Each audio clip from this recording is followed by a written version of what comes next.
All right, good evening, everyone. Welcome. I call this June 24, 2025 hybrid administrative meeting of the Board of County Commissioners to order. We will have a moment of silence followed by the Pledge of Allegiance led by Commissioner Benson.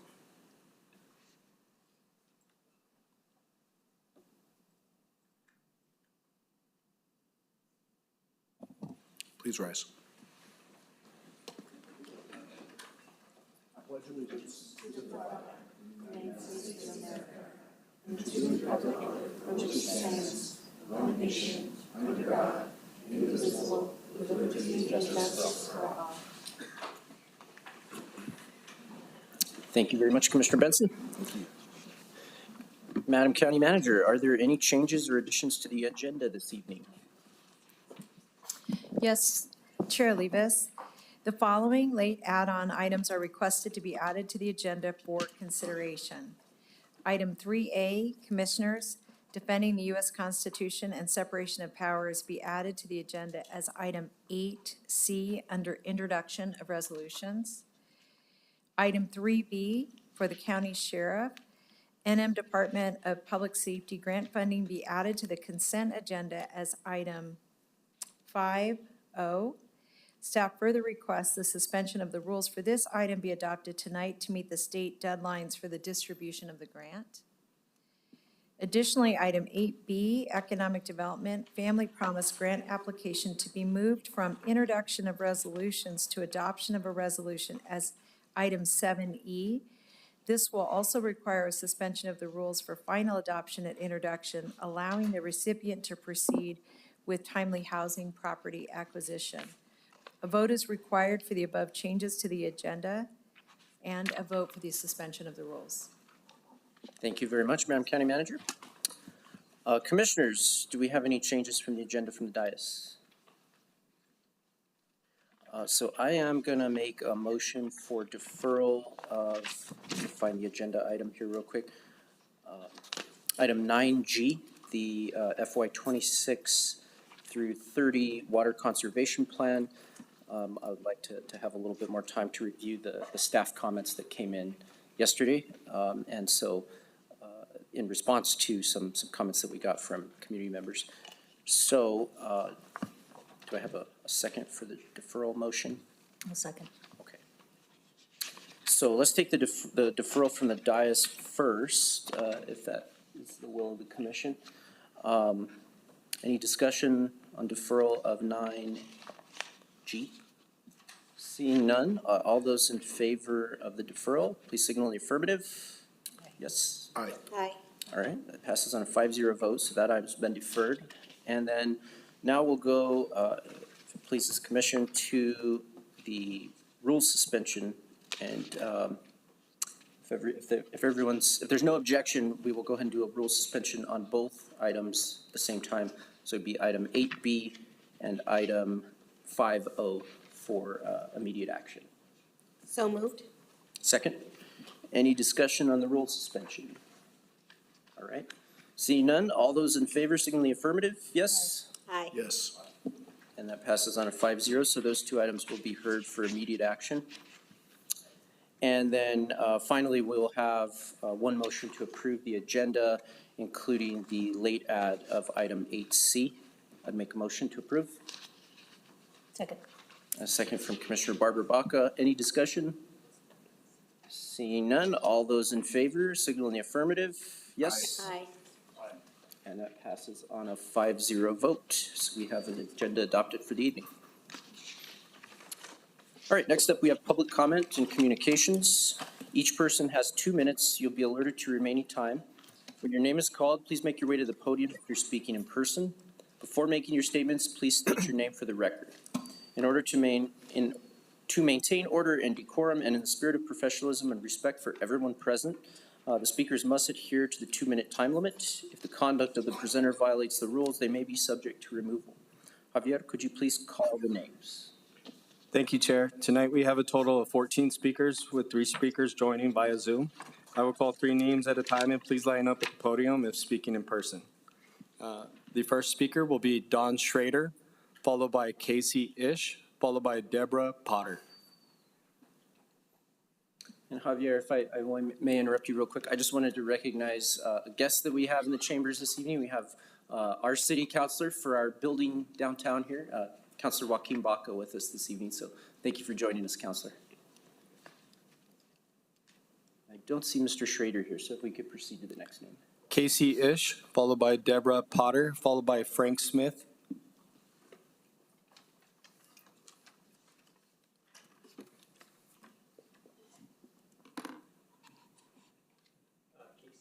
You guys hearing me okay?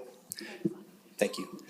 Casey Ish, Director of Lands and Conservation for the Middle Rio Grande Conservancy District.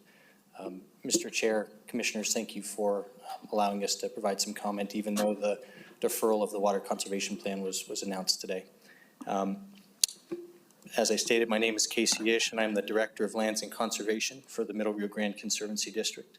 I'm here tonight on behalf of the MRGCD to convey our appreciation and support of the county's existing and proposed water conservation plan.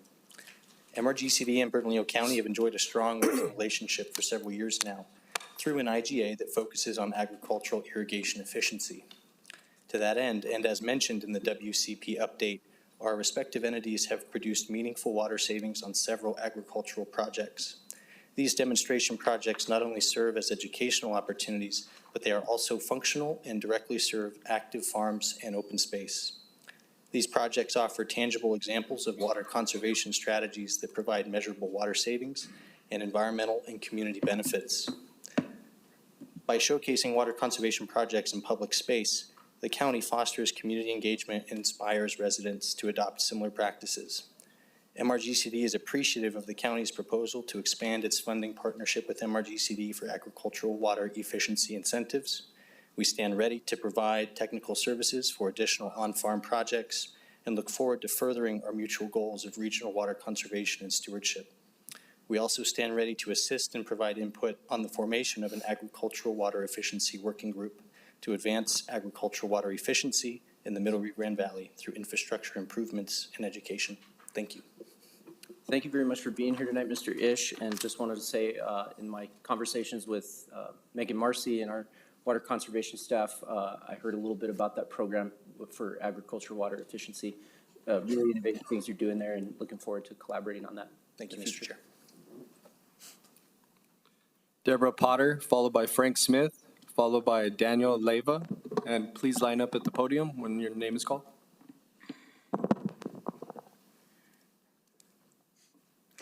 Deborah Potter, that's Dr. Deborah Potter of District 4, speaking on behalf of the resolution defending our United States Constitution and separation of powers.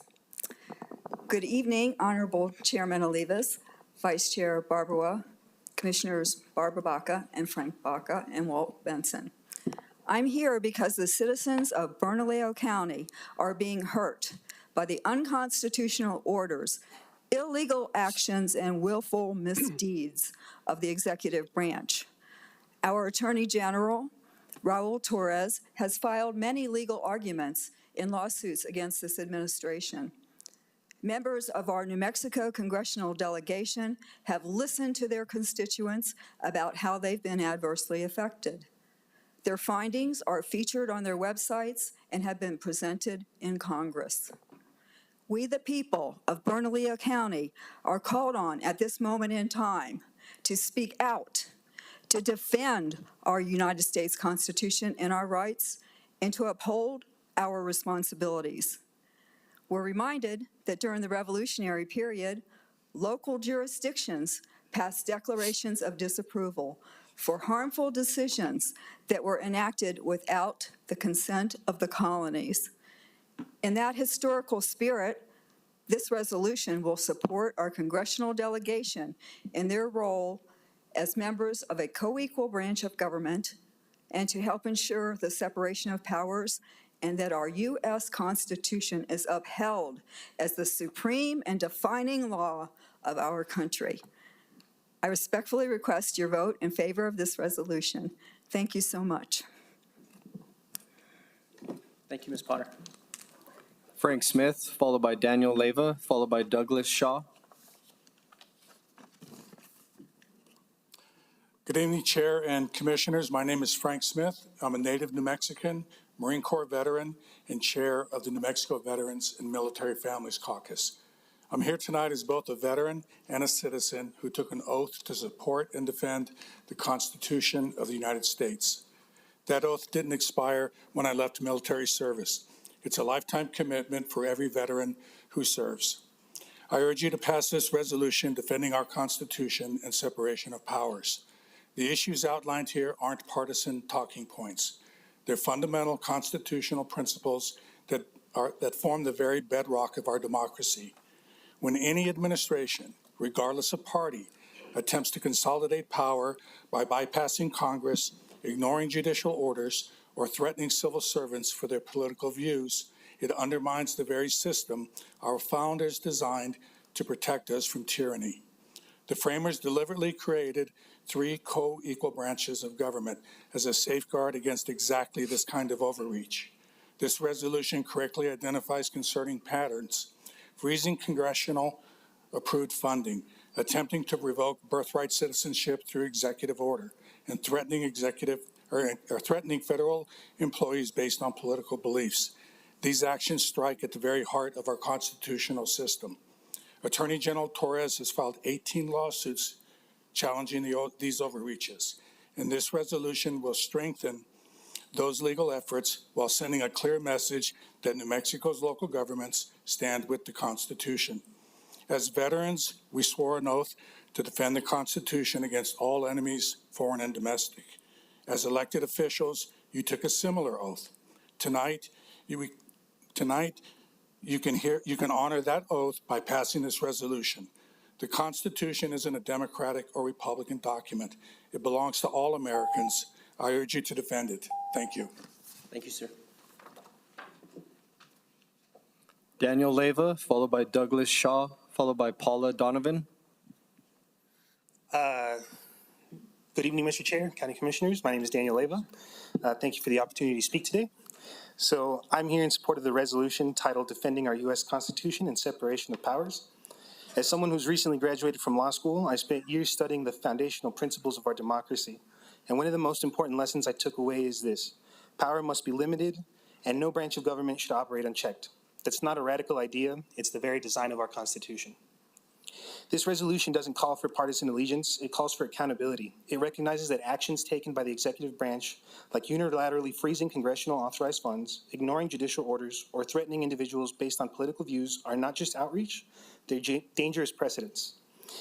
And it says clearly that Bernalillo County will not stand by silently while constitutional norms are eroded. The lawsuits filed by the New Mexico Department of Justice reflect a legal response to a constitutional crisis. But this resolution is our moral response. It signals that local governments still believe in checks and balances and that we expect our federal representatives to do the same. This moment matters, not just for us as residents of Bernalillo County, but for the future of democratic government in our country. I respectfully urge you to vote yes on the resolution, and thank you for your time.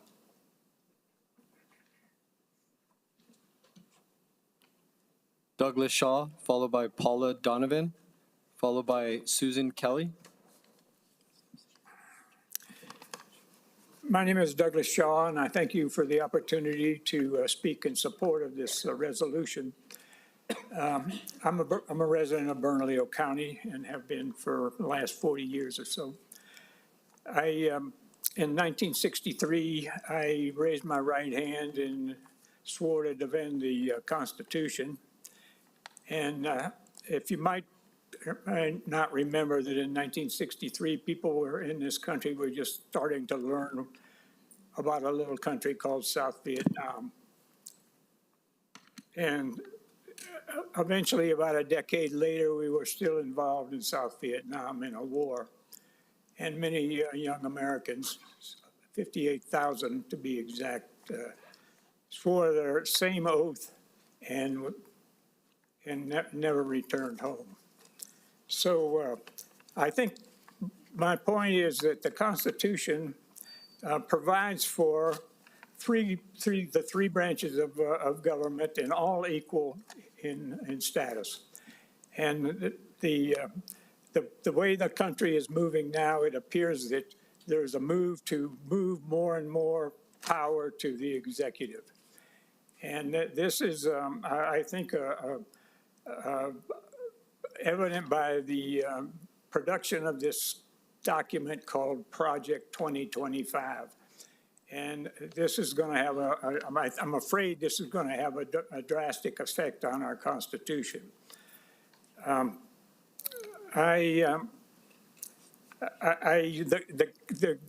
Constitution is clear on the need for discussion amongst the different branches of the government when it comes to going to war. This is not a decision that can be made by one person on the whim. And if you've watched the news, you'll know that a week ago, are we done? I'll let you finish your thought, but just a couple more seconds. A week ago, Senator Warner said he didn't have he's on the Intelligence Committee, and he said he didn't have a clue as what the president's going to do. And so my point, and I'd like to conclude with the words of Benjamin Franklin, you know, when he was asked about what kind of government we have, he said, we've got a democracy and republic, and we've got to fight to keep it. So thank you. Thank you, sir. Paula Donovan, followed by Loretta Naranjo Lopez, followed by Dr. Geraldo Cianello. Paula Donovan here. Good evening, Commission Chair and Commissioners. We are delighted to be here in support of what is now item 7B on your agenda for Family Promise of Albuquerque. This organization has more than 20 years of consistent, persistent, and successful history. We've been very grateful for the staff of Economic Development and the Housing Authority for their help with the application. This organization fills a particular niche in homelessness and their needs. It is for families, and they go from homeless to helped, and all of their daily needs are provided for, but they are kicked out of the program with new skills and new things that they know how to do, and sometimes a little help getting started on their own. So it's a very different thing. And we've been looking to enlarge our services for a little while now. We have numerous congregations and civic groups and massive numbers of volunteers and opportunities. Our whole board and our executive director are here tonight in support of this application. We're really delighted to be here and hopeful. And I want to issue you an invitation in this time of chaos and strange political storms. What we can really do is help the people around us, and our organization does that. So invite all of you, staff, commissioners, and everyone, to come take a look at us. Come make a meal for some of our homeless. Come join us in this search for solutions to the homeless problem. I thank you for your time. Thank you. Loretta Naranjo Lopez, followed by Dr. Geraldo Cianello, followed by Adam Silverman. Good evening, Chair and Commissioners. Santa Barbara Martinez-Town Neighborhood Association would like the Bernalillo County Commission to defer this request for transitional and affordable housing priority projects. The SBM-TNA was never informed about this report until last Thursday. SBM-TNA would like to discuss this with the staff of Bernalillo County, and we would like our comments to be included in the transitional affordable housing report. If you do not consider deferral, this SBM-TNA requests denial. Santa Barbara Martinez-Town Neighborhood Association is concerned that the neighborhood and nearby neighborhoods were never contacted to have input in this plan. This plan targets our neighborhoods. SBM-TNA and nearby neighborhoods are inundated with homeless housing services and programs. The abuse that the neighborhoods have to endure with transitional and affordable housing is highly concerning. SBM-TNA can no longer deal with any more transitional and affordable housing in or near our neighborhoods. Other areas of town need to share in this crisis. These transitional and affordable housing become a haven for drug users to hang out. There's no security or accountability. For example, the neighbor recently reported that to the neighborhood association that at Broadway and McKnight Apartments, the police are called every week, and that he finds needles all over the ground, and he fears for his children's safety. This is just one story. There's many that we have in our neighborhood. A single elderly lady being a person coming at her door, another homeless, they're opening the door at their home and they're falling into their home and constantly harassing them. The one of many solutions is to create transitional affordable housing for the homeless is at the location of the old West Side Jail. And I gave key recommendations on how to run those programs, but they're not being run like that now. So I hope you look at it's on the record it's a letter from us on dated June 23rd. Thank you for your time. Thank you, Ms. Lopez. Dr. Geraldo Cianello, followed by Adam Silverman.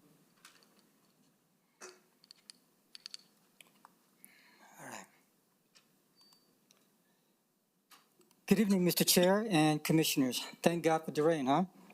Reminds me of the Philippines. Dr. Geraldo Cianello, a naturalized American citizen, immigrant, alternative health doctor, and minister. Thank you for serving. We the people commemorate Juneteenth, which was the last Thursday, a holiday that celebrates the end of slavery in the U.S. after the Civil War. Did you know? Number one, on June 19, 1865, Union soldiers arrived in Galveston, Texas to proclaim to the remaining enslaved African Americans that the Emancipation Proclamation signed by the Republican President Abraham Lincoln had secured their freedom, that all black slaves are free. Number two, Lincoln, alongside the Republican Party, then succeeded in passing the 13th Amendment, which abolished slavery in America despite harsh opposition from the Democratic Party. Number three, they championed the 14th Amendment, granting citizenship to African Americans, and the 15th Amendment, which extended the right to vote to African American men. Number four, Juneteenth is also known as Freedom Day, a day of liberty and justice that underscores the Republican Party's founding mission to uphold the principle embedded in our Declaration of Independence that, and I quote, all men are created equal, unquote. And that's what I called a legal constitutional immigration. That said, elections have consequence, and looking forward to ending the violent crime, sex slavery, not sex trafficking, in this county and state. We the people wish everyone in our county a blessed Independence Day, better yet, a declaration of dependence on our Messiah Yeshua, or dependence on our Messiah Yeshua, interdependence towards one another, and independence from the world. That is, in God we trust and one nation under God, and I quote, if we ever forget that we are one nation under God, then we will be a nation gone under, end quote, Ronald Reagan. Happy Freedom Port to all of us, and a safe one. Thank you, and may God bless Bernalillo County and New Mexico. Thank you, Dr. Cianello. Susan Kelly, followed by Adam Silverman.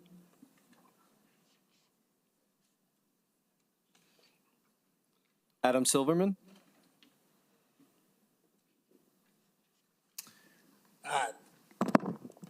Mr. Chair, Commissioners, hi, I'm Adam Silverman. I'm the 2025 Board President for NAIOP Commercial Real Estate Chapter here in Albuquerque. And I am here this evening to express my gratitude for your unwavering support for affordable housing programs in our community. Your commitment to ensuring that all residents have access to safe and affordable housing is truly commendable. The initiatives you have championed will not only provide essential shelter, but also foster a sense of stability and hope for countless families in our community. Your efforts are and will make a significant difference in the lives of so many people in Bernalillo County. I also want to give a big shout out to Marcus Gonzalez, the entire economic development staff, and our county manager who have been connecting the dots and working on solutions and championing this at the state level. And thank you to those state leaders for believing in our county that we can show everybody how it does best. Homelessness and affordability is an economic development problem, and the county is taking the lead in our community and is doing what some are only talking about doing. Thank you once again for your your dedication and support to affordable housing programs in our community, and I look forward to creating more partnerships and seeing some of these things get off the ground. Thank you. Thank you, Mr. Silverman. We will now move on to our speakers on Zoom. Chris Baca, followed by Sarah Herto, followed by Eric Grodal.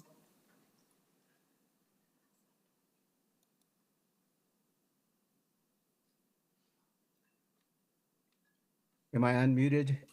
We can hear you, Mr. Baca. Oh, thank you so much, Chair Olivas, and thank you all for listening to me once again.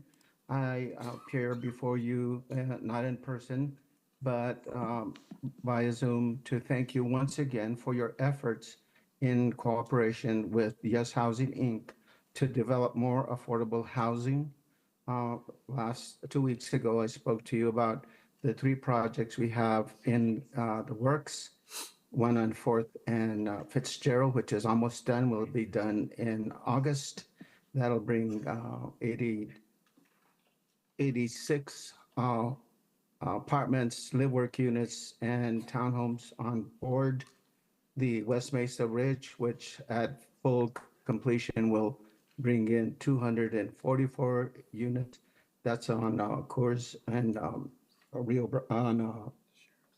Glen Rio, and Aldea del Rio, which is on Second and Rio Bravo, which at full build-out will have more than 600 units, an aggregator facility, and walk and bike trails. So it'll become a transit-oriented development.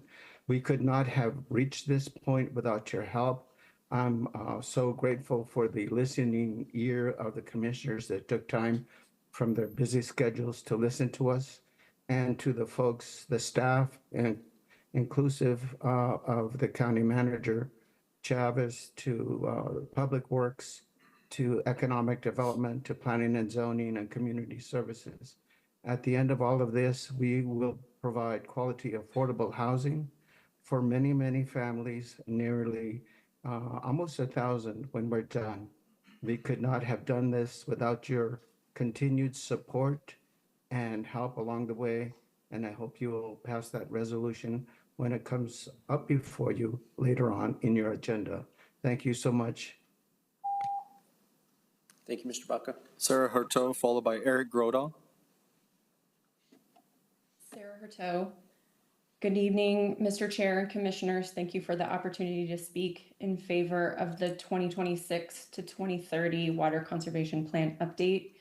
As I said, my name is Sarah Hurto, and I'm a wildlife biologist by training and have been working in conservation for over 20 years.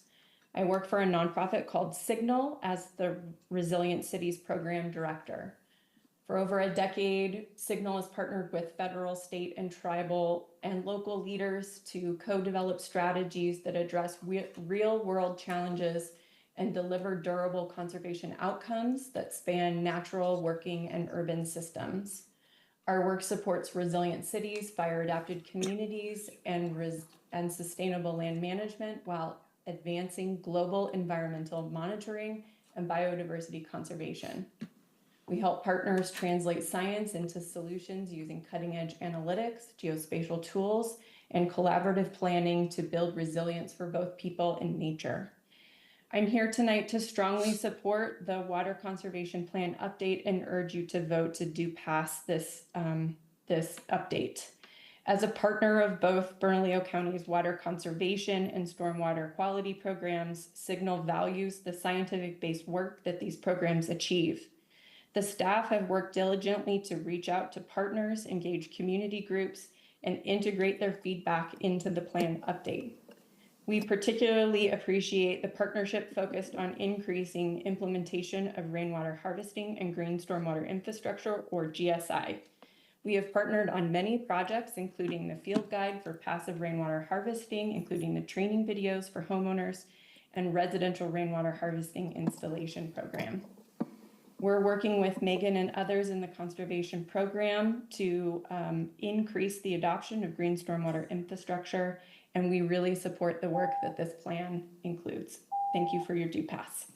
Thank you, Ms. Hurto. Eric Grodal. Hi, members of the commission.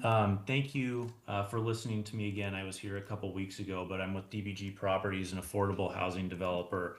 I want to, again, just say thank you to the commission so much for your consideration on item 7A, specifically the transitional affordable housing priority projects. And I want to commend the state legislative branch and the governor's office for working with you guys at the county on this, and really having a very strong move towards funding affordable housing. I also want to give a special thank you to Marcos Gonzalez and the Economic Development Department for making this come through, or bringing this to this point to be considered. We're the developer on Tierra Linda Apartments, which is on that list for 240 units in the southwest part of the city. It is a project that is going to be 90% geared towards 2 and 3 bedroom units. So it's very much a family oriented, affordable development. And we'll actually cap off over 600 units that we have right in that area, all affordable housing for families, seniors, and it's a nice mix of things. We've been developing for more than 30 years in Albuquerque and New Mexico, the greater area. And I just want to say that I think this is really an amazing opportunity for the state and county to come together. We also develop in some of the neighboring states, and with everything that's happened over the last 5-6 years since COVID and now with tariffs and everything, it's put tremendous amount of pressure on affordable housing as costs have gone up. And a lot of the other states, neighboring states, in New Mexico's case, have increased the funding available to make these projects work. And I think this is an amazing step for the state to be competitive with its neighbors and really help the funding gaps that we have when we're trying to build these projects. So I just want to thank everybody again so much. It's a huge help to getting these projects going, and we very much appreciate the consideration. Thank you. Thank you, Chair. This concludes our public comment. Thank you very much, Javier. And just wanted to scan the crowd real quick. I do see a couple of faces I don't recognize. Is there anybody that we missed? All right, just making sure. So that concludes our public comment, and we will move on to approval of the consent agenda. Madam Clerk, could you please provide resolution numbers for items 5A, 5B, 5J, 5K, and 5O, and an ordinance number for 5L? Yes, Mr. Chair. Item 5A is FR 2025-68. 5B is FR 2025-69. 5J is FR 2025-70.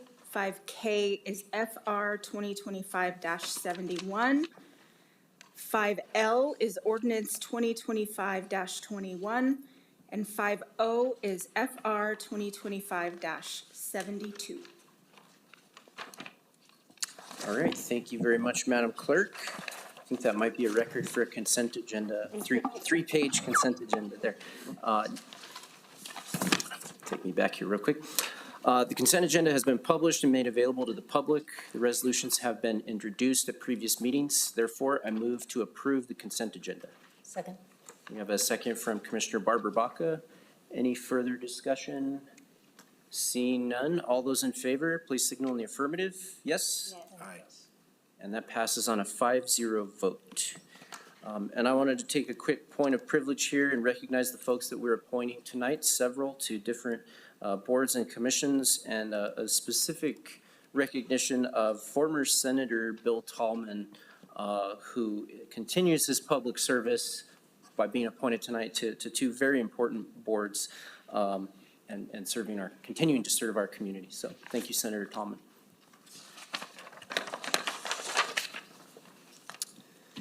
Up next, we have item 7, adoption of resolutions, and item 7A is transitional and affordable housing priority projects with County Manager Cindy Chavez and Economic Development Director Marcos Gonzalez.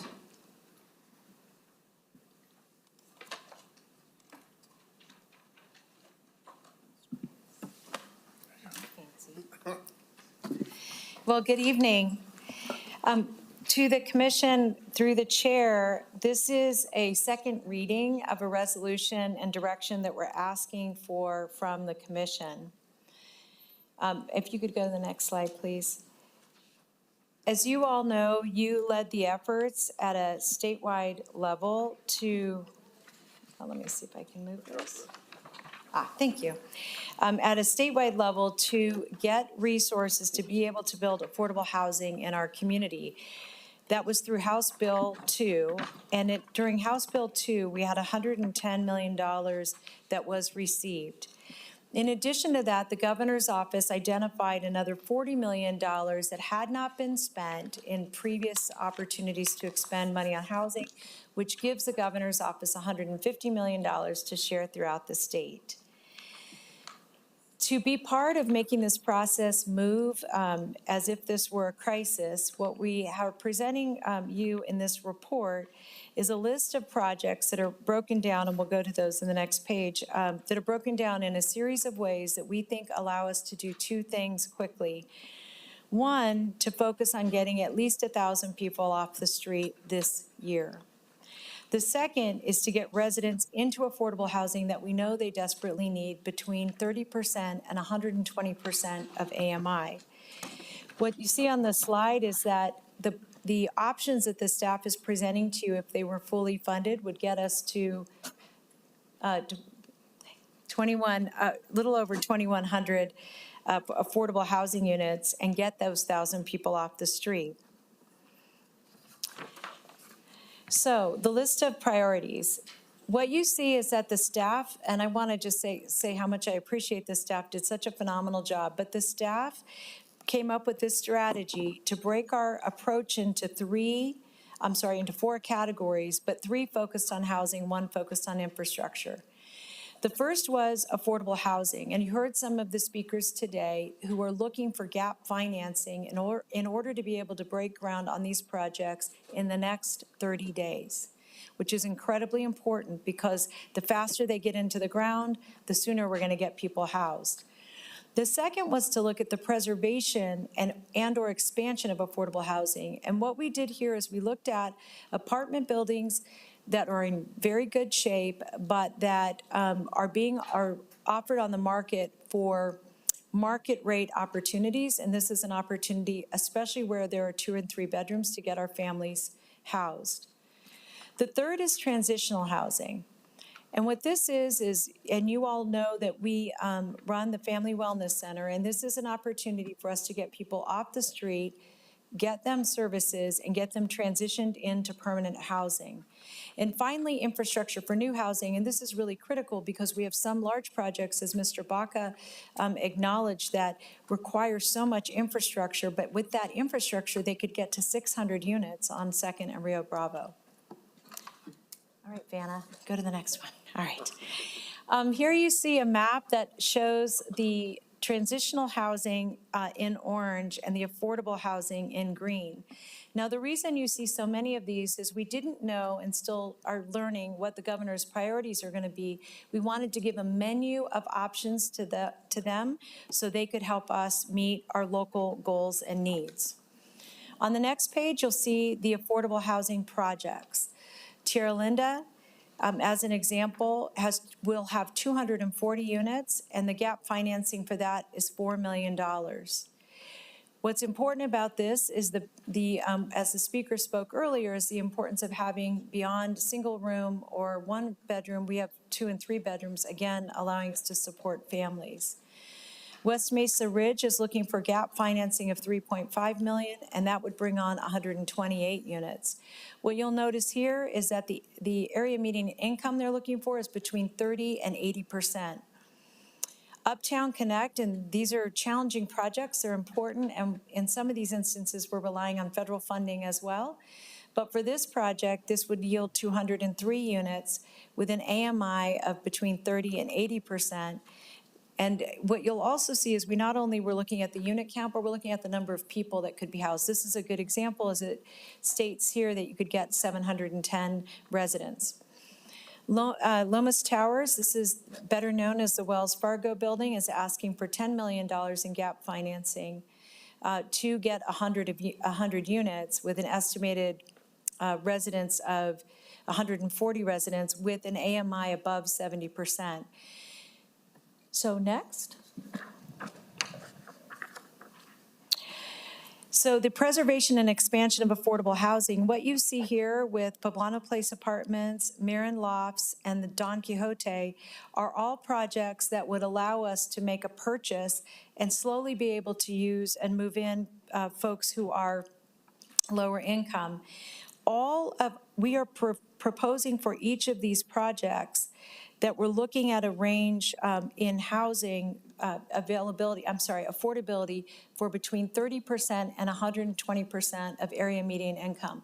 And I just want to make a point, Ms. Lopez spoke earlier, and by the way, she gave us a great list of the things we need to do to make sure that we're operating in a way that's respectful to the residents we're serving and the surrounding communities, with an eye toward these projects contributing to revitalization in the neighborhoods and nothing less.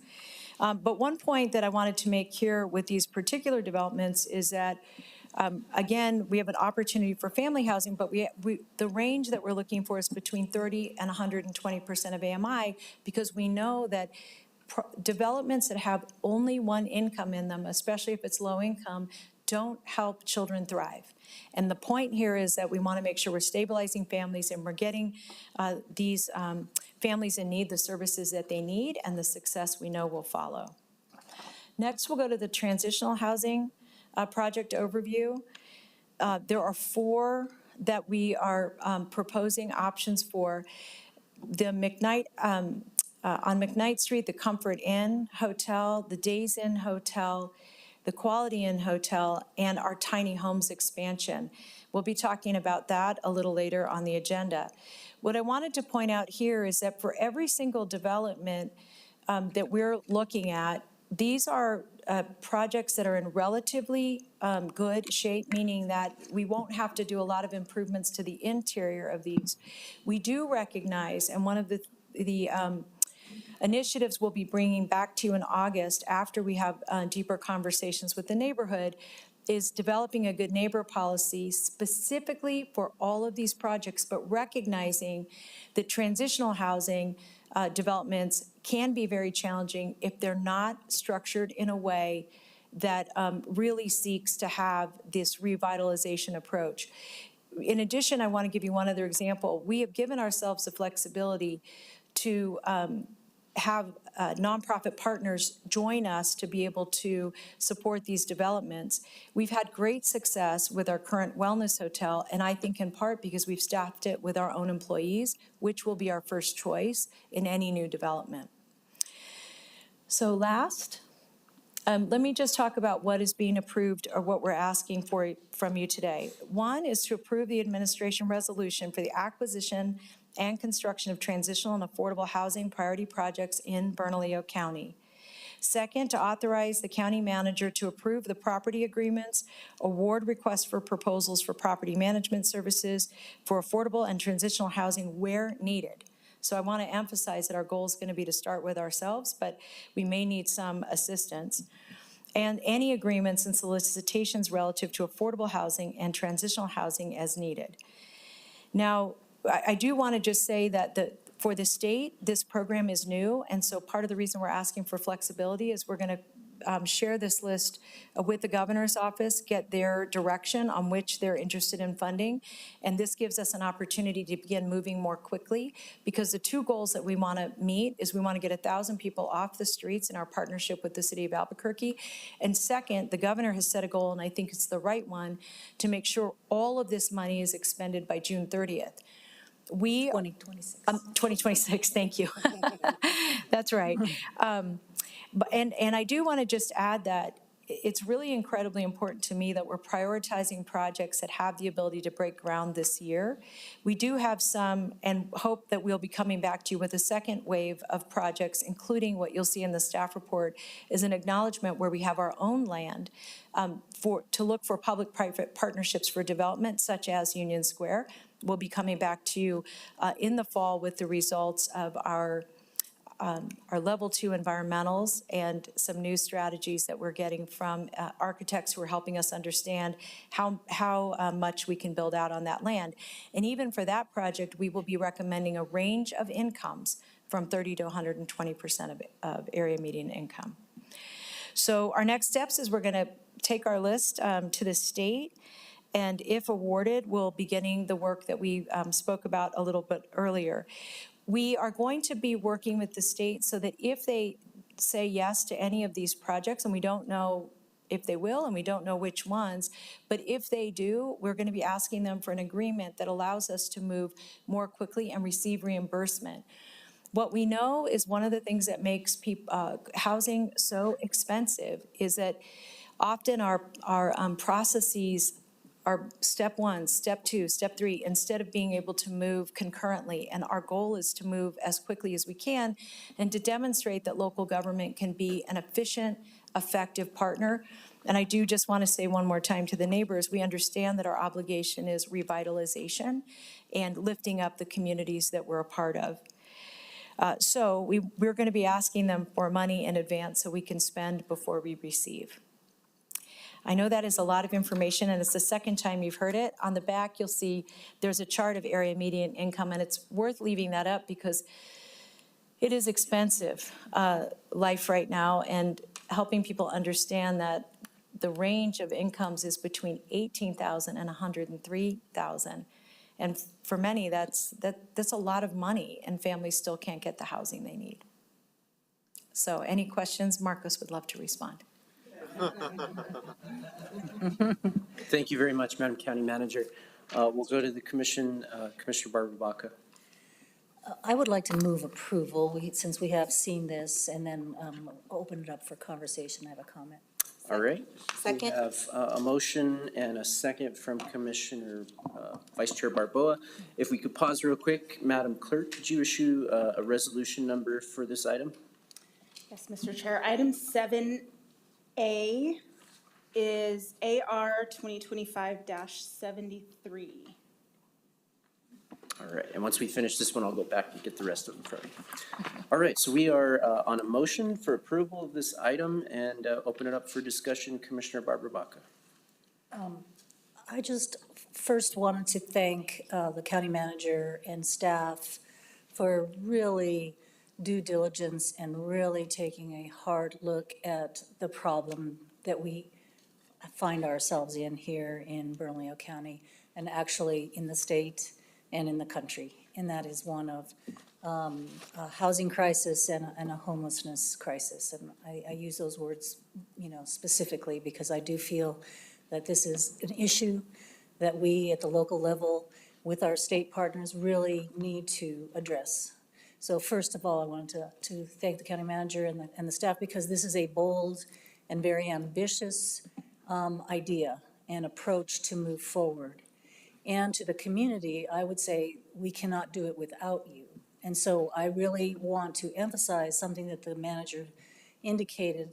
When we went to the state legislature this January, we had a list that topped $260 million in terms of need for housing, affordable housing, transitional housing. We were successful because our leadership at the State House and Senate saw that this was a need, and they put it into the House Bill too. So this was a big and bold step for the state to agree and move this forward. We now find ourselves with $150 million. So we have even greater needs than we are looking at here. However, you have to start.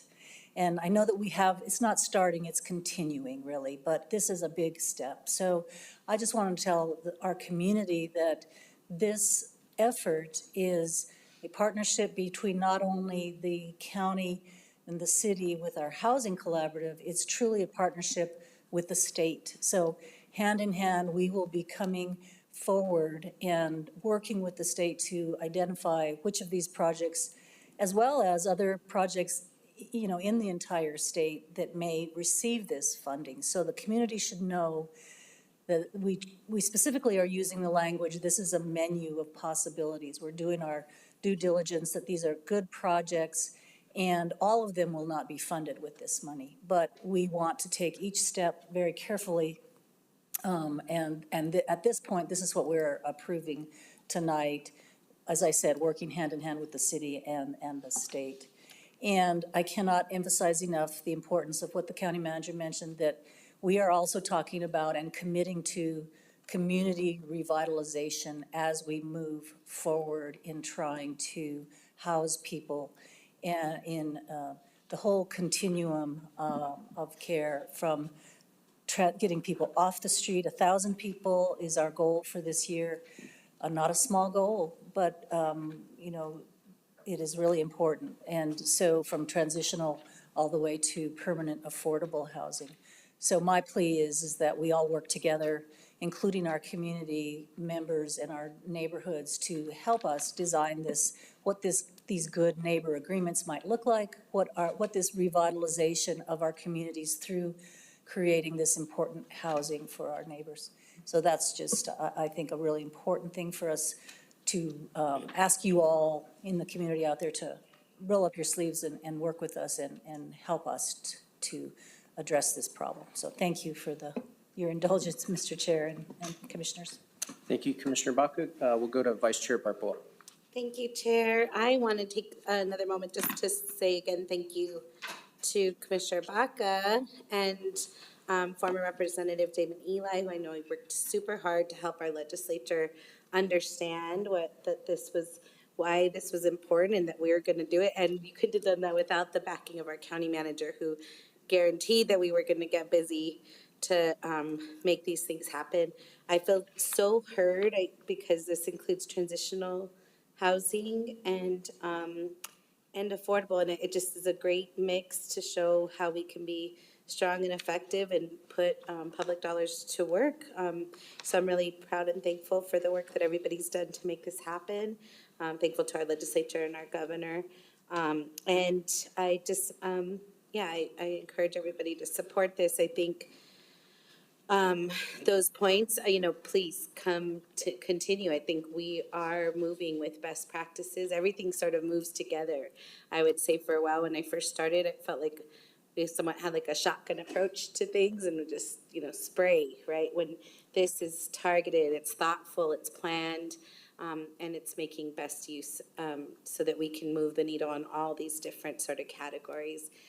Housing is so nuanced and has so much difference in it, and this really covers a lot. So thank you for the thoughtfulness, and I hope we can get this out the door. Oh, I wanted to also just think, when I first started on commission, and my last, Commissioner O'Malley and Commissioner Ike Benton sort of started this, and the idea of a collaboration with the city, and it's really great that we're able to work together, show that we can work, prove that we can work together, and also to our housing board, who I think has just been busy at work with all their heart wanting to get it done. So I definitely support it. Thank you. Thank you, Vice Chair Barboa. Commissioner Frank Baca. Thank you. There we go. Yes, I'd like to just join fellow commissioners in their comments and their support. Of course, I came to the commission late in this game in the sense that it was already in place for all intents and purposes by the time I got on board, but I certainly appreciate the effort and the work that's gone into this over the last year or so. I'd just like to, from my perspective, just point out a couple of things that I have some personal concern or a request for emphasis on. And in regards to the category of transitional housing / what I've been told is labeled supportive housing, in that regard, in terms of providing case management and behavioral health service and support, I think that is really one of the most crucial aspects of a program that we could possibly have, because you're really dealing in that case with not just the housing issue, but the issue that arose prior that led to a person not being in housing. So I really like to hope and urge staff and the commission to continue to prioritize that type of housing. I think that is ultimately the goal or the need to get people off the streets. Having a house is one thing, having support is something else. The other thing that I'd like to mention that I hope there's some emphasis going forward in the future, something I've talked about with various people at various times in various contexts over the last 6 months, and that is the need for emphasis on homelessness prevention. Because ultimately, if we're trying to get people off the street, why don't we start by not putting them on the street? And sometimes our policies unintentionally do that. And I could give you examples, but I don't think this is the time or the place to do that. But I think there's a need for programs in place that will be short-term benefit to really provide those services, provide that support where a person is now in their life, in their home, in their place, and keep them from being into that situation which I can't even imagine how traumatizing that could be to a family and under certain circumstances regarding a loss of a job or medical issues or whatever they may be the case. I can't even imagine the stress people go through, given my own background in a situation where we grew up in a house that was, descended, that was transferred us to our family, and that's how we sort of operate. So not everybody is fortunate enough to be in that situation. So I just hope that we truly emphasize a homeless prevention program. And along those same lines, speaking of my community, District 2, and primarily speaking of the South Valley, that we have that historical indication of indicia of home ownership.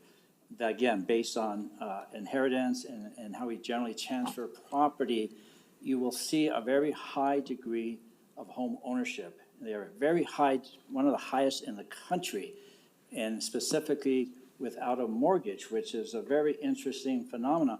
And although a person may own the home, they may not have the level of income necessary to properly maintain and keep that home in a position that it is a safe, secure environment for them. So I just want to make a pitch now and I will in the future as well, for us to keep in mind those two aspects. I do appreciate the categorization of these projects as we presented today, but I think these other two categories really need to be top of mind, because I think they really get to the heart of the problem, and certainly in my area, it's something that I think would be a huge benefit. But anyway, I do support this resolution and this list, and I think it's a great step forward, and thanks to everybody for their hard work and getting this to this point. So thank you.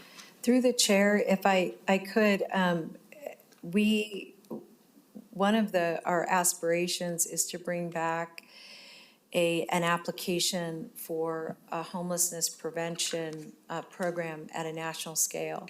I think all of you had a chance to meet with our potential partners, Destination Home, and they are looking for areas that they want to target 10 in the country where they can work on and develop and refine homelessness prevention programs. And so we'll be coming back to you in the August, September timeframe with a framework to approach that very work. Commissioner Benson. Thank you, Mr. Chair. I concur with Commissioner Frank Baca with this is one piece of the whole pie. And Commissioner, yeah, it's pretty traumatic. As a child, I was homeless twice with my family. I had a single mom working her butt off, and it was pretty traumatic. And if you want a good motivator to not be homeless in the future, start out as a kid being homeless. That's a pretty good motivator. But we need more of this. This is just a start. The average house in Albuquerque is like $350,000. What new family starting out or single person starting out can save up for that? Or if you're inheriting it from your family, you got taxes to pay. So we've got to do more, not just this, but also just additional housing. Nothing will bring the price down like more housing, better jobs. And like Commissioner Baca was saying,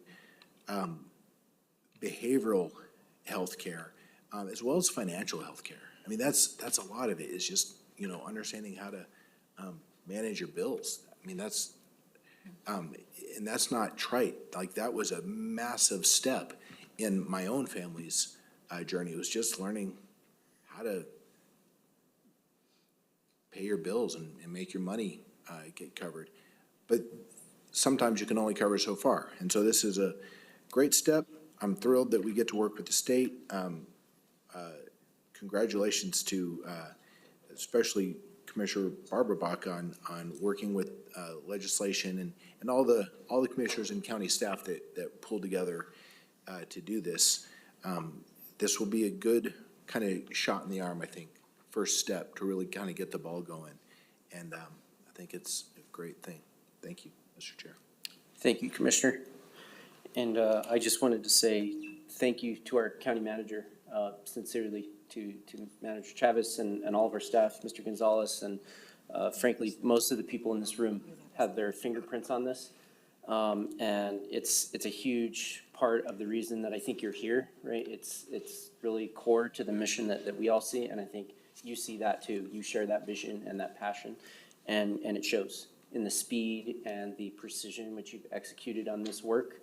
It really is incredible, and incredible leadership from, frankly, all of us up here, but you're the one that has executed on that. And, you know, I just think this is really a class act and an excellent work product for the county, and we should all be incredibly proud of this. I think we're stepping up as leaders in the state, in the region, on what is a very challenging issue. And so my sincere thanks to County Manager Chavez and to Commissioner Barbara Baca, but all of the staff that contributed to this effort. So with that, Commissioner Baca, any parting comments? Urge your support. All right. We'll close the floor, and with that, we have a motion to approve item 7A. All those in favor signal in the affirmative. Aye. Aye. Aye. And that passes on a 5-0 vote.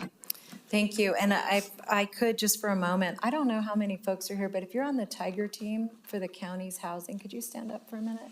Tigers. And so what I want you to see is how many people are working on this, and this is a cross-departmental effort. And I really, the reason I want to say this is it's a really new way for us to do some cross-collaborations, and I wanted to say thank you to all of them.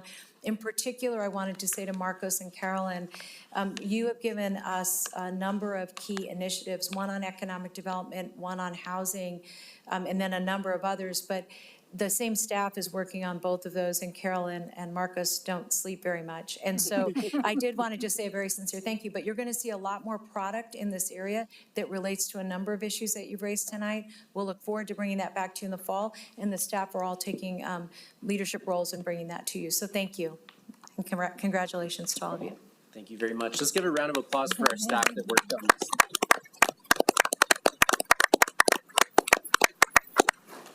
Tigers.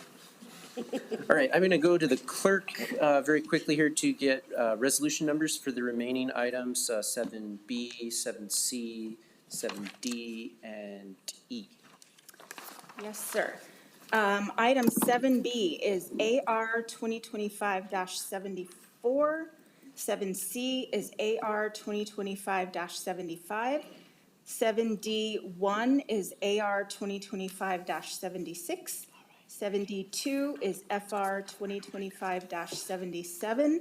And 7E is AR 2025-78. Thank you very much, Madam Clerk. All right, next up, we have item 7B, our capital improvement program, the 2027 to 2031 infrastructure capital improvement plan, and we have Ms. Kathy Court to present. Good evening, Mr. Chair Olivas, Madam Vice Chair Barboa, Commissioners, our executive leaders, and colleagues. My name is Kathy Court, Chief of Government Affairs. Joining me today at the podium is to present and answer questions is Public Works Deputy County Manager Elias Archuleta. Before you is an action item to approve an administrative resolution adopting the 2027 to 2031 Infrastructure Capital Improvement Plan, otherwise known as ICIP, for all county facility types, including senior citizen facilities and meal sites. On June 10th, we introduced this administrative resolution to the board and are now back before you for final adoption consideration. With your feedback, we are now prepared with a final document for your consideration. Due to some of the feedback coming in after publication, I would like at this time to submit a floor substitute of the project list that was originally introduced. The project lists in front of you have been updated with your feedback and priorities and will be made part of the meeting record. I'd also like to mention that the board can approve an ICIP with any number of projects on it, and those projects will be added to the New Mexico Department of Finance and Administration's ICIP database by the July 11th, 2025 deadline. I will bring back to the board in August a request to approve the 2026 Capital Outlay Priorities Resolution. The final projects on the 2026 Capital Outlay Priorities Resolution will be added in October to the Legislative Council Services website for 2026 funding. And in addition, as we mentioned in our last presentation, we will be scheduling briefings and meetings with all of you to discuss the changes and recommendations you have to our existing CIP ordinance, as we are going to continue with that update and intend to bring that to you back late summer, early fall. So with that, we stand for any questions. Thank you very much. Commissioners, do we have a motion? So moved. Second. All right, we have a motion from the Vice Chair, second from Commissioner Barbara Baca, and we open up for discussion with Commissioner Frank Baca. Thank you. Thank you, Mr. Chair, and Ms. Court and Sarcheletta. At the last commission meeting, I expressed some concern about the list that was presented to me based on recommendations for District 2, and I felt I hadn't had sufficient time or input opportunity and at that then, and I appreciate the time that you spent with me this week, and including today with Ms. Court, and explain a few other the factors, part of the processes, I guess. But anyway, so this list that, at least for District 2, as it has evolved, is definitely more reflective of what I think are the real needs are in District 2. But I just wanted to point out that I sort of had a revelation in regards to my list over the last couple of days, really, quite frankly, that, as I mentioned in the last meeting, roads are such a big issue in the South Valley. It was just incredible how many calls we get, and Mike and I deal with or try to deal with in directing resources. But what I realized based on our conversation, just thinking about it, it wasn't just the roads aspect of it. It's the drainage issues that we experience in the South Valley not being connected to, the traditional water and sewer projects, or at least the sewer project. And so it came to me that it occurred to me that focusing on drainage projects in that area is such a win-win-win, because it addresses a really situation that occurs occasionally, like today probably in the South Valley, where there's it's almost more, it's more than just an inconvenience. I mean, it's really a safety and health hazard to have flood water in your front yard for a day or two. And but it also, besides that, the process of dealing with the drainage also then addresses the other issue that people have brought to my attention many times over the last few months, is that these roads that have been untouched, and I think I probably stated a period of time, I said maybe 10, 20, 30 years, and quite frankly, in talking to people last week, there are people that tell me that they've lived in their house and with a certain degree of in their view, of this issue not being addressed for 40, 50, and even 60 years. And I can think of one particular lady that I had a conversation with. She was very persistent and very strong in her vocalization of the concerns she had. And so that's what I did. And I kind of taken a page off of what we did with, or what you all did with housing. I sort of grouped my projects into certain categories, one of which, the bigger which, is being drainage. And then a second category being safety concerns, intersections that just seem to present some safety concerns. And then, and thirdly, more of quality of life projects. And I'm not sure that's a really good term, because it includes a trail and also includes some mental health services and a park, but that's sort of a general category.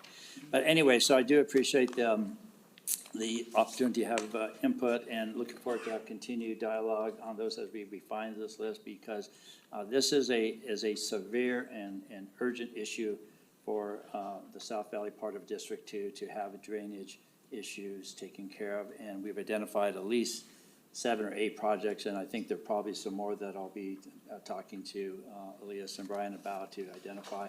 And from that categorization, as I mentioned to staff, is that part of what I would like to do from my perspective is this, to start meeting regularly with my legislative delegation and talk to them and present it that way. We're not just looking at this road, we're looking at the drainage problem. And sometimes the legislative boundaries will change, of course, and somebody will have this street, and then they change their district, and they don't have that street, somebody else. But I think if presented as a package for drainage issues, I think it's something that we can galvanize a lot of support, because we have some key legislators in our district that we have legislators in key positions from my district that I think can be very supportive.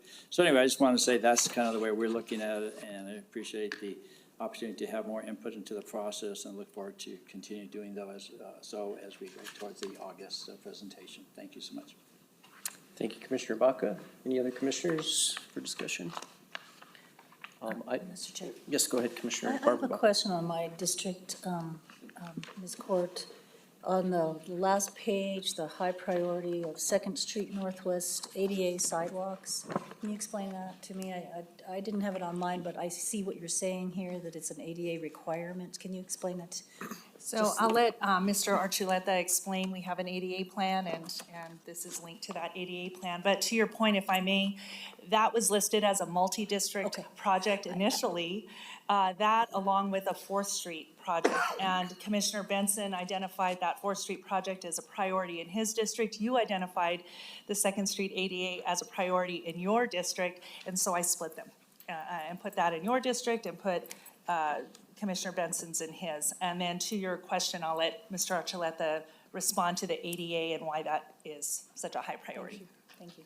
Mr. Chair, Commissioner Barbara Baca, we do, as she mentioned, we have an ADA transition plan that takes all the facilities that we have in the county, primarily their roads, and we've evaluated them to see if they meet current ADA standards, and if they don't, we have them listed on there and we tackle them as we can.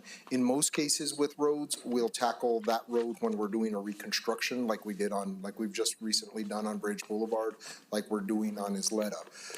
We currently have a pavement preservation plan for Second Street that was just the pavement, but because we're doing this, that's why we went ahead and added the Second Street ADA to the priorities there, because for us, it would kind of make sense, since we're already in the area, if we can tackle 2 things at once, we would prefer to. Okay, thank you, Mr. Chair. Thank you. That was my question. This isn't just, this is to go along with the repaving that you're doing on the corridor, but this is for just the sidewalks. That's correct. But the request is the 200,000? Or what is the request? What is the need is 2.8 million? Let me look at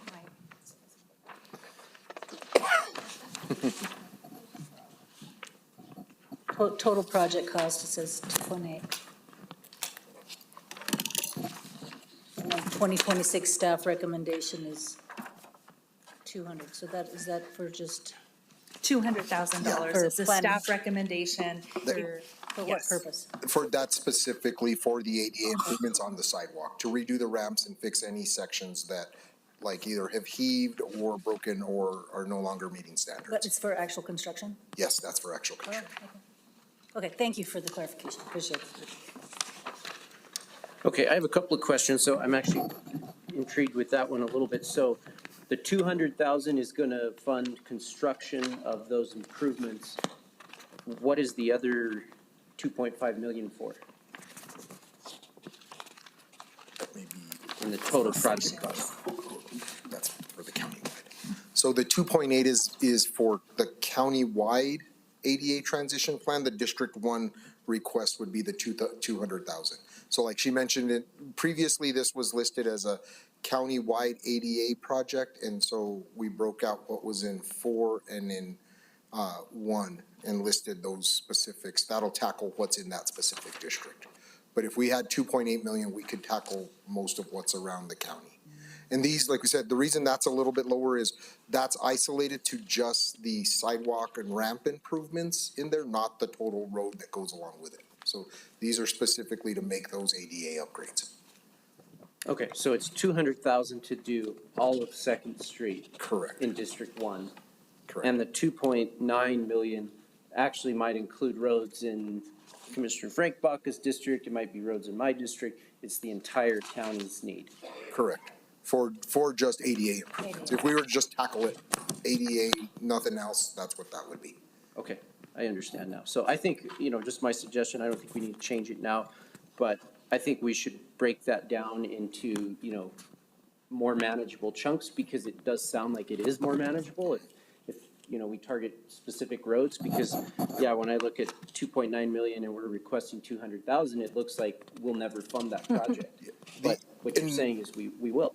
Yeah, Mr. Chair, and that's actually the reason we try to package them when we're doing other stuff. We include it in there because then we also get the economy of scale of that larger construction project than just putting out a $100,000, $200,000 ADA project. Understood. Very, very helpful. Thank you. And the other question that I had is on a couple of projects in District 2. And the reason I have questions on those is sort of thinking that those might actually be county-wide projects. And in particular, the one that piques my interest is the Early Learning Center, which I believe is PB&J, which this commission just voted at our last meeting to highly prioritize that project, thanks to the leadership of the two commissioners, Baca. But it's sort of being placed in District 2, which I know is because it's physically located there. But my understanding of that program is that it's open to residents across the county, and this commission actually voted to make it essentially a county-wide priority. So just wanted to flag that and see if you had any comments on that. Mr. Chair, Commissioners, what we did, it's new this year. We do have many buildings that are leased by nonprofit organizations that we want to include in our overall capital planning process, because those buildings need to be maintained just like our buildings that we occupy. So the plan was to put those buildings in our CIP, but put them in the districts in which they reside. But to your point, you're absolutely correct. It does serve a wider community. But in order to kind of identify where these buildings are, and we're starting to work with our real estate team on this and our operations and maintenance department. We want to make sure we know where these buildings are and which districts that they reside in, but we can change that too.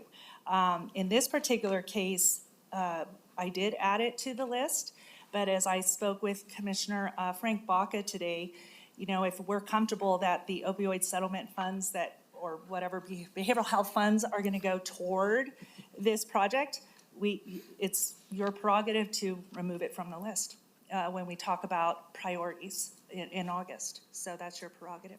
Okay. And I think given that this is a plan, this isn't our capital outlay request, that's why I don't think that it matters quite as much, because we want it in the plan. Like, we want to say that we still need funding for it, even if we've identified other sources. I do agree it needs to be in there until it's completely, encumbered and paid for and everything. But I think as we think ahead about our capital outlay priorities, that might be somewhere where we want to think about, obviously working with the colleagues here and thinking about where that project goes. So the last comment I have is just on what Commissioner Frank Baca said. And our districts are very different, but very similar actually in many ways. And your former commissioner and I used to argue over who had more sidewalks, or rather who had less of them. But both of our districts have, tremendous needs as far as infrastructure, drainage, roads. And I just think that we've got to roll up our sleeves and do a little bit more thinking and planning on how we can fund that. And I commend our public works staff. I know they're working really hard on franchise agreements and trying to get creative and finding other pots of money that we can put into that resource. But I still don't know that it's enough, and I don't think that funding a lot of these things with capital outlay, it's just not a great way to do it, right? Because you're putting very small amounts of money into much larger needs, and it takes a long time. And I'm not saying you don't use the capital outlay system for that, but I think we've got to be prepared to make some potentially tough choices on that, right? I know that folks don't like to talk about fees or taxes or anything like that, but at some point, we have to ask our residents, right? What do you want? Like, what is the priority here? And obviously, we have to have our house in order too, as far as what we're funding and what we're using resources for. But we really do have to roll up our sleeves and think about this, because the problem is only getting worse. As Commissioner Baca is saying, 60 years, some of these roads haven't been touched, and that's just not acceptable. I mean, a lot of residents in my district talk to me about thinking of these roads and pieces of infrastructure as assets. And you have to maintain assets, right? You have to invest in them and maintain and grow their value.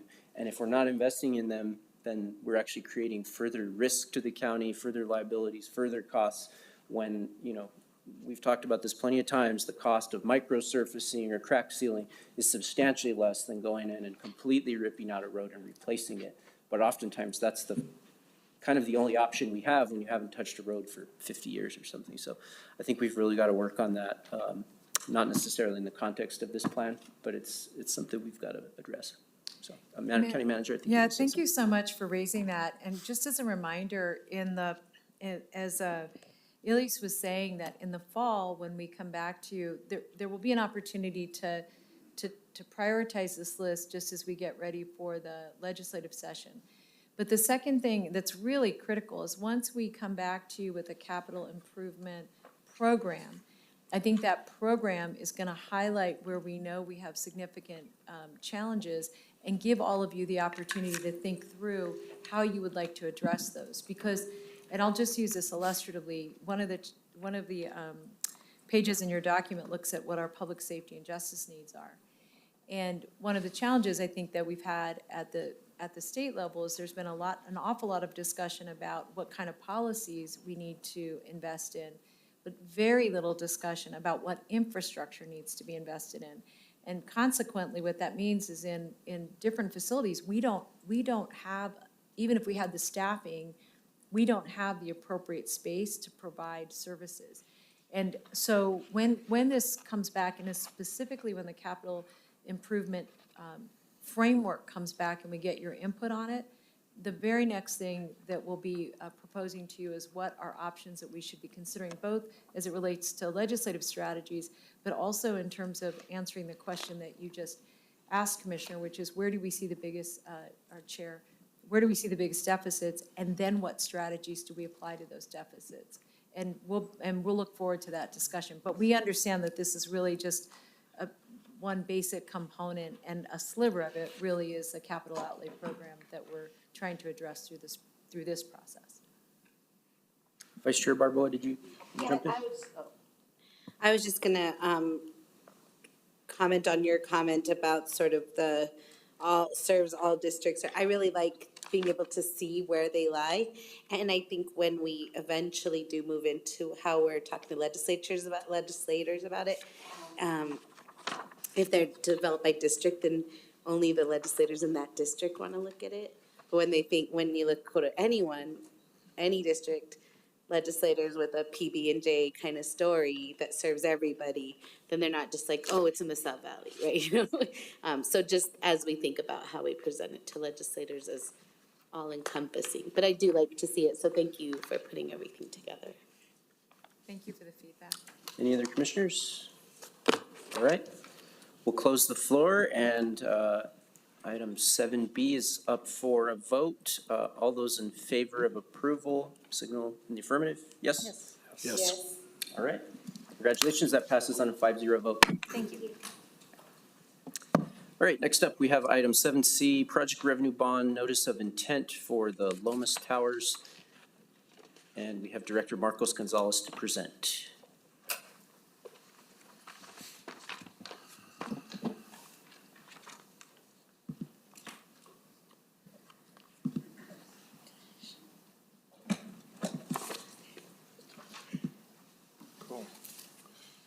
All right, thank you, Commissioners. Once again, this is for introduction of the project revenue bond for the Lomas Towers.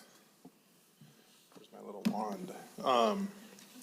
So a project revenue bond, again, is an affordable housing project economic development tool. This is private investment that's used for the project, and through this, the project's able to access a 4% low-income housing tax credits that provides equity into the project, and able to provide bond financing, which provides lower interest rates by not paying federal taxes on their funding. And for this, they have to get approval from Housing New Mexico for their tax credits and from the State Board of Finance for volume cap. Whoops, wrong way. So the lowest the Lomas, not Lois, the Lomas Towers apartment complex will be for an office conversion of what was Wells Fargo's headquarters here in Albuquerque. That will be from the first floor. We'll have some banking services and other amenities and proposed restaurant or other items as well. And then in the upper floors will be 1 to 2 bedrooms for multifamily housing, and over 140 new residents would be able to be housed in this downtown facility. And this is just one again, a snapshot of the average median income again for this project will be between the 50 and 70% range. So that gives you a snapshot of the idea of the incomes that will be living at the household. This project, like other affordable housing projects, is using a multitude of different layers from local housing tax credits to housing trust funds, private equity and private mortgages, as well as City of Albuquerque MRA funds and other funds they've received during the capital outlay session, this legislative session, that are still going through the final approval processes, and the New Mexico Environment Department for cleanup of the asbestos, and then, as in the previous item, is one of the menu options for the affordable housing. So with what's being asked of you to approve tonight, again, is the introduction of the $35 million PRB with the term of 30 years, and the groundbreaking we're looking at is in October of 2025. And without this element, the cake stack, so to speak, will not be able to be complete. We're looking at a State Board of Finance approval in 2026, and we'll be bringing back for final adoption in the December-January timeframe. And with that, I'll stand for any questions. Thank you very much, Director. Commissioners, do we have a motion or any questions? Move approval. We have a motion and Second. a second from Vice Chair Barboa. Commissioner Frank Baca, did you want to start us off? Yeah, I just have a question. This may have been something that I just glossed over, didn't see, and it's sort of a generic question as well, not just applicable to this particular project, but others similar. Would you please remind me of, and I understand the AMI portion of it, but in terms of how the rent rate are set, and again, and how that is enforced as time goes by, would you just explain that to me, please? Commissioner Olivas and Commissioner Frank Baca, the rents are set through HUD as to what the maximum amounts they can charge into the different AMIs. And when we bring it back for final adoption, we can include a rent matrix, because by then HUD will probably change their rates as well again. And we can have that rent matrix so you can see how much each unit would actually be charging. And follow up on that, just in terms of the enforcement of that as time, 10 years down the road? Mr. Chair and Commissioner Baca, enforcement of that is again through HUD and then through the tax credit providers as well, and making sure they're actually keeping that at that affordable rate, at that HUD rate. And also with us as well during the first 8 years as well, and making sure that they're keeping at that affordable rates that they've committed to. Thank you. Other commissioners? Commissioner Barbara Baca? Thank you, Mr. Chair. So, Director Gonzalez, so my understanding of a PRB is that because it's a project revenue bond for affordable housing, these residences will be affordable as described here in this inducement resolution in perpetuity, right? Mr. Chair and Commissioner Baca, the time period would be for like a 30-year period that we have with this, but most likely in these type of projects, they come back for additional PRBs again. In order to, that time, you'll need a redevelopment, you'll need a facelift again, and then being able to have that type of funding will allow them to continue that type of affordable projects, similar to like some of the other projects that we brought in the past few weeks, where they've been sold and wanting to redevelop the properties and wanting new PRBs to be able to do that and keep it affordable. Just to follow up, Mr. Chair. So this is for 30 years in the inducement. Mr. Chair and Commissioner Baca, yes, it's for a 30-year term. All right, any further discussion? We have a motion and a second. We'll close the floor. All those wishing to vote in favor of item 7C, signal in the affirmative. Yes? Yes. Yes. And I believe that was 5-0. Thank you, Director. All right, next up, item 7D, operations and maintenance, the solid waste residential user fees. And we have O&M Director Antonio Jaramillo to present. I'm back here to talk about trash. All right.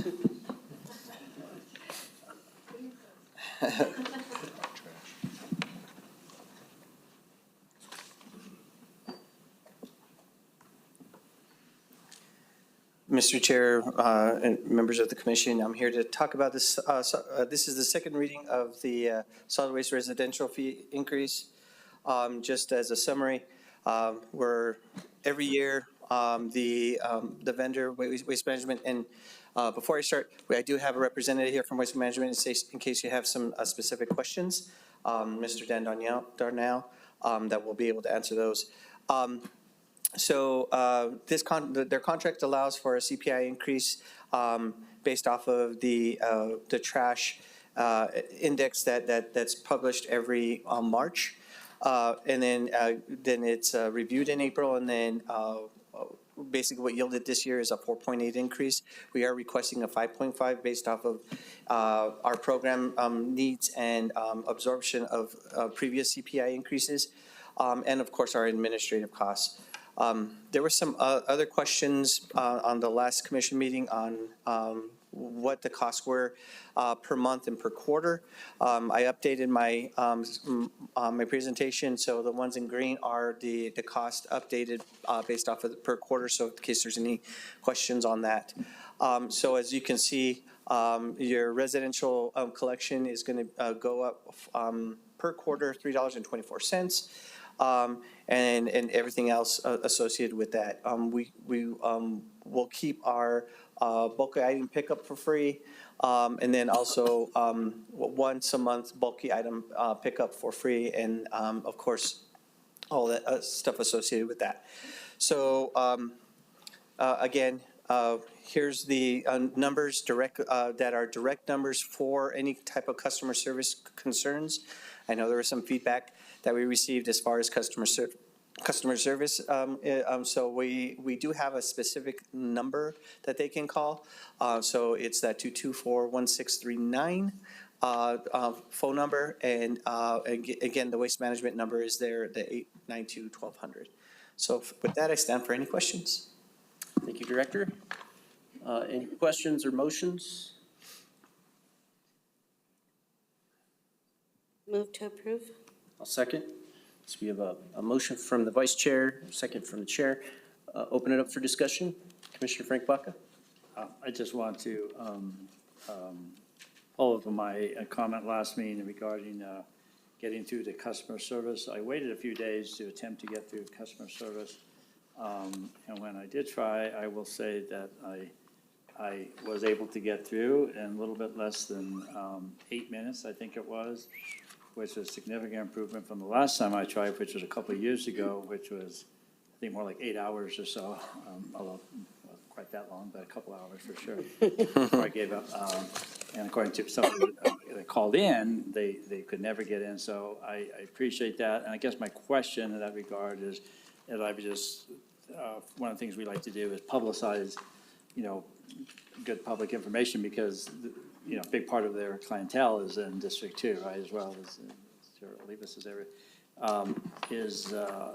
We hope that those numbers are publicly available, and I didn't remember to check my bill to see if those numbers were prominently displayed, and if they're not, I hope they are, because we're certainly going to try hard to get those numbers out, because it's a very, very frustrating experience when you try to get through to that system for a very basic need of replacing a trash bin or adding a second one or whatever the case may be, and not be able to get through. So I was just happy to announce that after a few minutes I was able to get through, and I just hope that they continue to publicize and promote that, as well as the free public bulky item pickup, something I wasn't aware of as something that would be available to customers. But anyway, so appreciate that information. Mr. Chair, Commissioner Frank Baca, thank you. I appreciate that. We are working towards, and we will be working with our website team to put that on directly on our website so that it is advertised. We did identify that as an issue, so we're going to be kind of putting it out there. We have also talked with Waste Management. They do have the ability to put that as kind of either on the bill or as a separate insert for the phone number. So we'll be working with them to add that as well. Thank you. Thank you. Commissioner Benson. Thank you, Mr. Chair. I think that's necessary. I don't know how many of our constituents even know to reach out to Bernalillo County, because the bill we get is from Waste Management. And I haven't tried like Commissioner Baca has. I just know my attempts in the past have been extremely frustrating.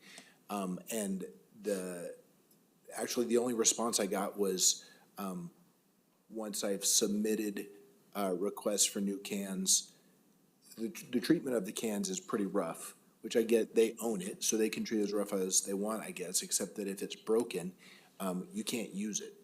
And so you're not told, you just come and find a smashed can. And the only way I was able to get a response was by submitting requests. And then I still did get a response, but I did get a new can.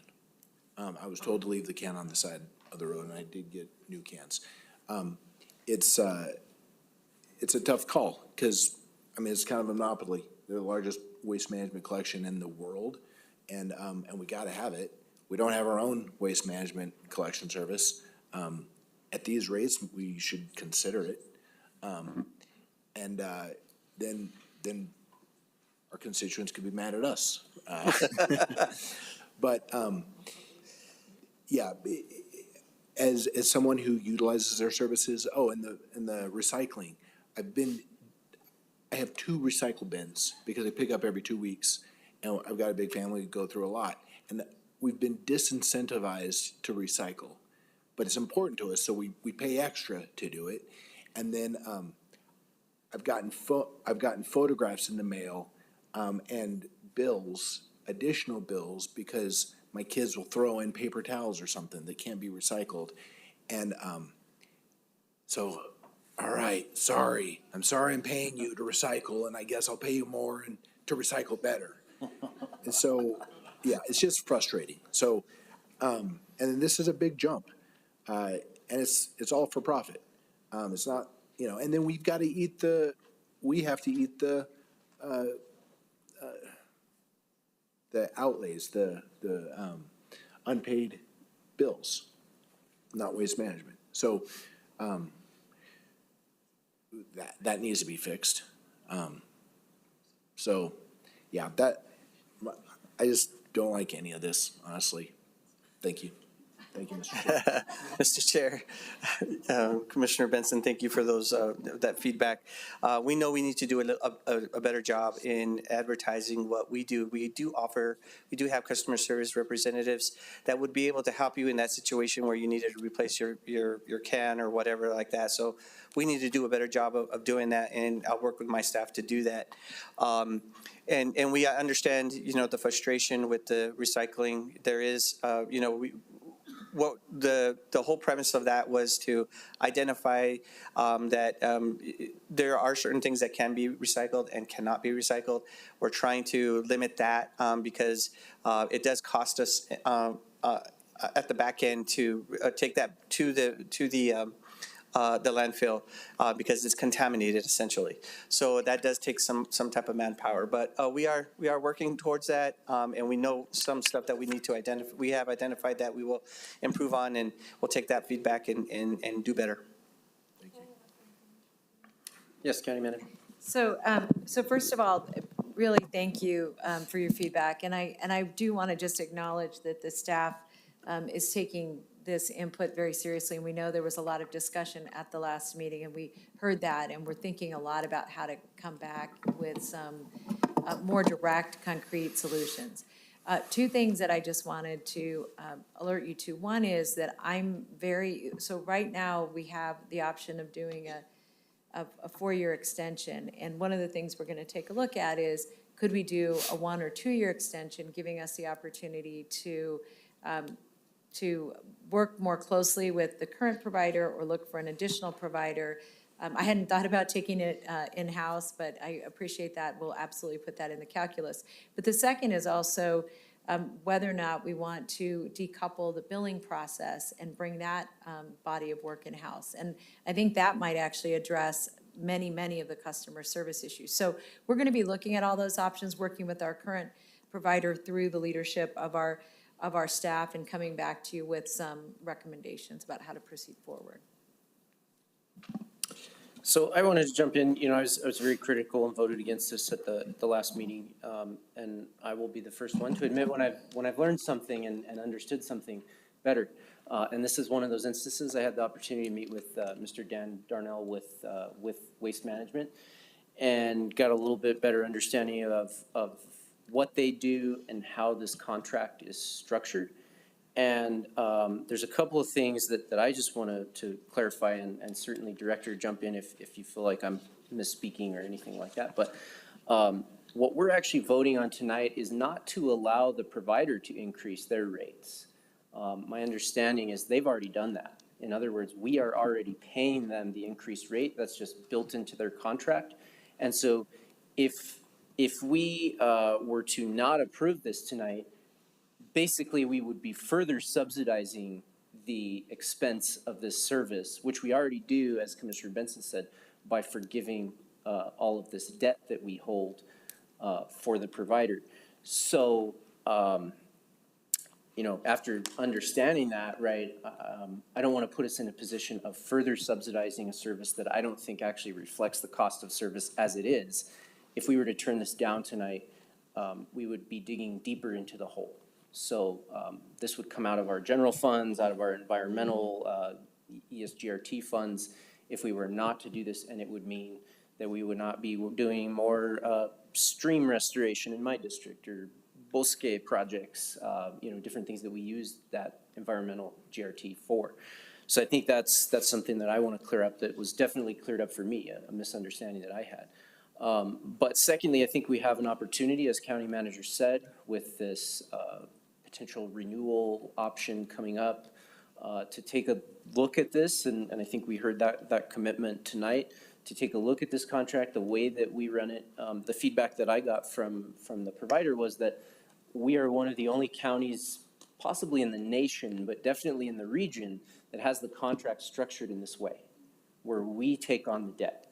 So it was explained to me that the city of Rio Rancho, which is actually very similarly sized to the number of carts that we collect, the price includes everything: billing, bad debt, just, you know, fully landed cost. The cost that the consumer pays is basically the cost of the program. And ours is, you know, the cost is a little bit hidden because we're forgiving some of the debt every year, which is basically a general fund expense.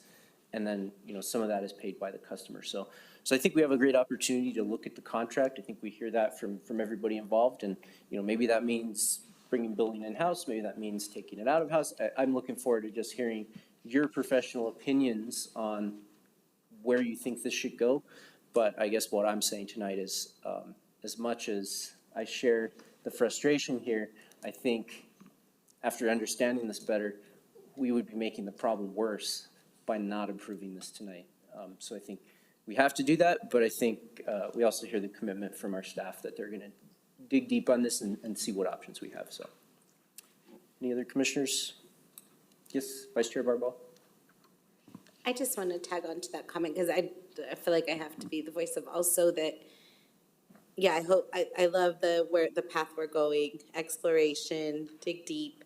And I just think of, you know, I had this conversation with Antonio when I first got on, that even as a single mom raising my kids, no longer, they're already grown out of the house, but as I was a young single mom, you know, to pay for even the dump, like to dump my trash, to take a trailer, to find a truck or trailer, to take stuff to the dump, would have been a cost for me that would be a an extra cost. And so I just think of our South Valley residents, our unincorporated area residents, many of which have maybe inherited their homes.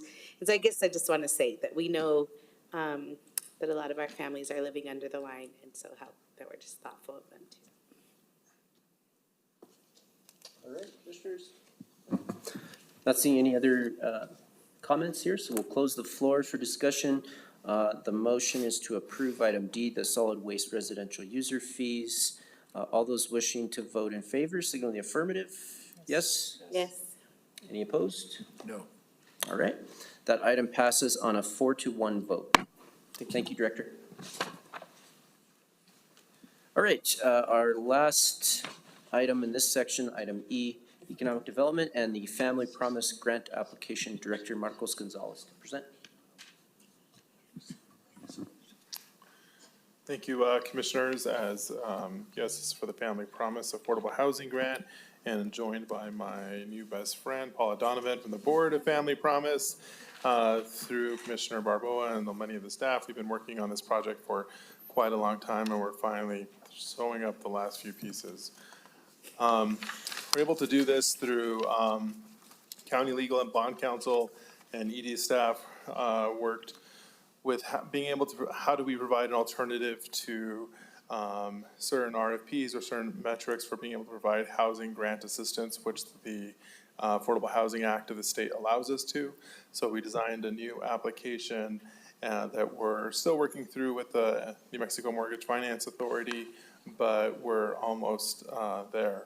And allows qualified applicants to submit for certain request items. So this would be for funding, like in this case, directly from us. This is the same vehicle we would use for some of the state funds if we get them, and then for some land that we've been working with other organizations with to be able to donate them to as well. And so it's just adding additional tool into our toolbox for housing development that we've been able to add in. So Family Promise has been provide shelter, meals, and case management for over 500 families. 94% of the families in their shelter provide maintain and secure pieces.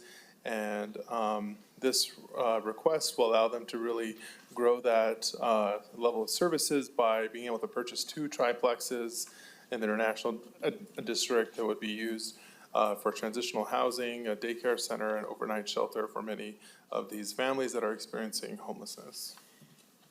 The proposed project location is on 314, 316 Tennessee Street, Northeast.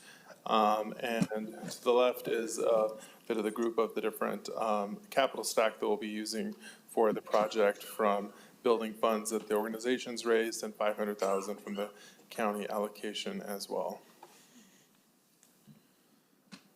So this is to, what you're approving tonight is to reauthorize the $500,000 in one-time funding that was already authorized to begin with for this purchase, to approve administrative resolution for the purchase of the 2 triplexes for transitional housing in the county, and to authorize the county manager to execute all of the agreements. The one thing that we've added in red is in accordance with applicable housing New Mexico rules as we fine-tune the application piece with the Housing New Mexico group.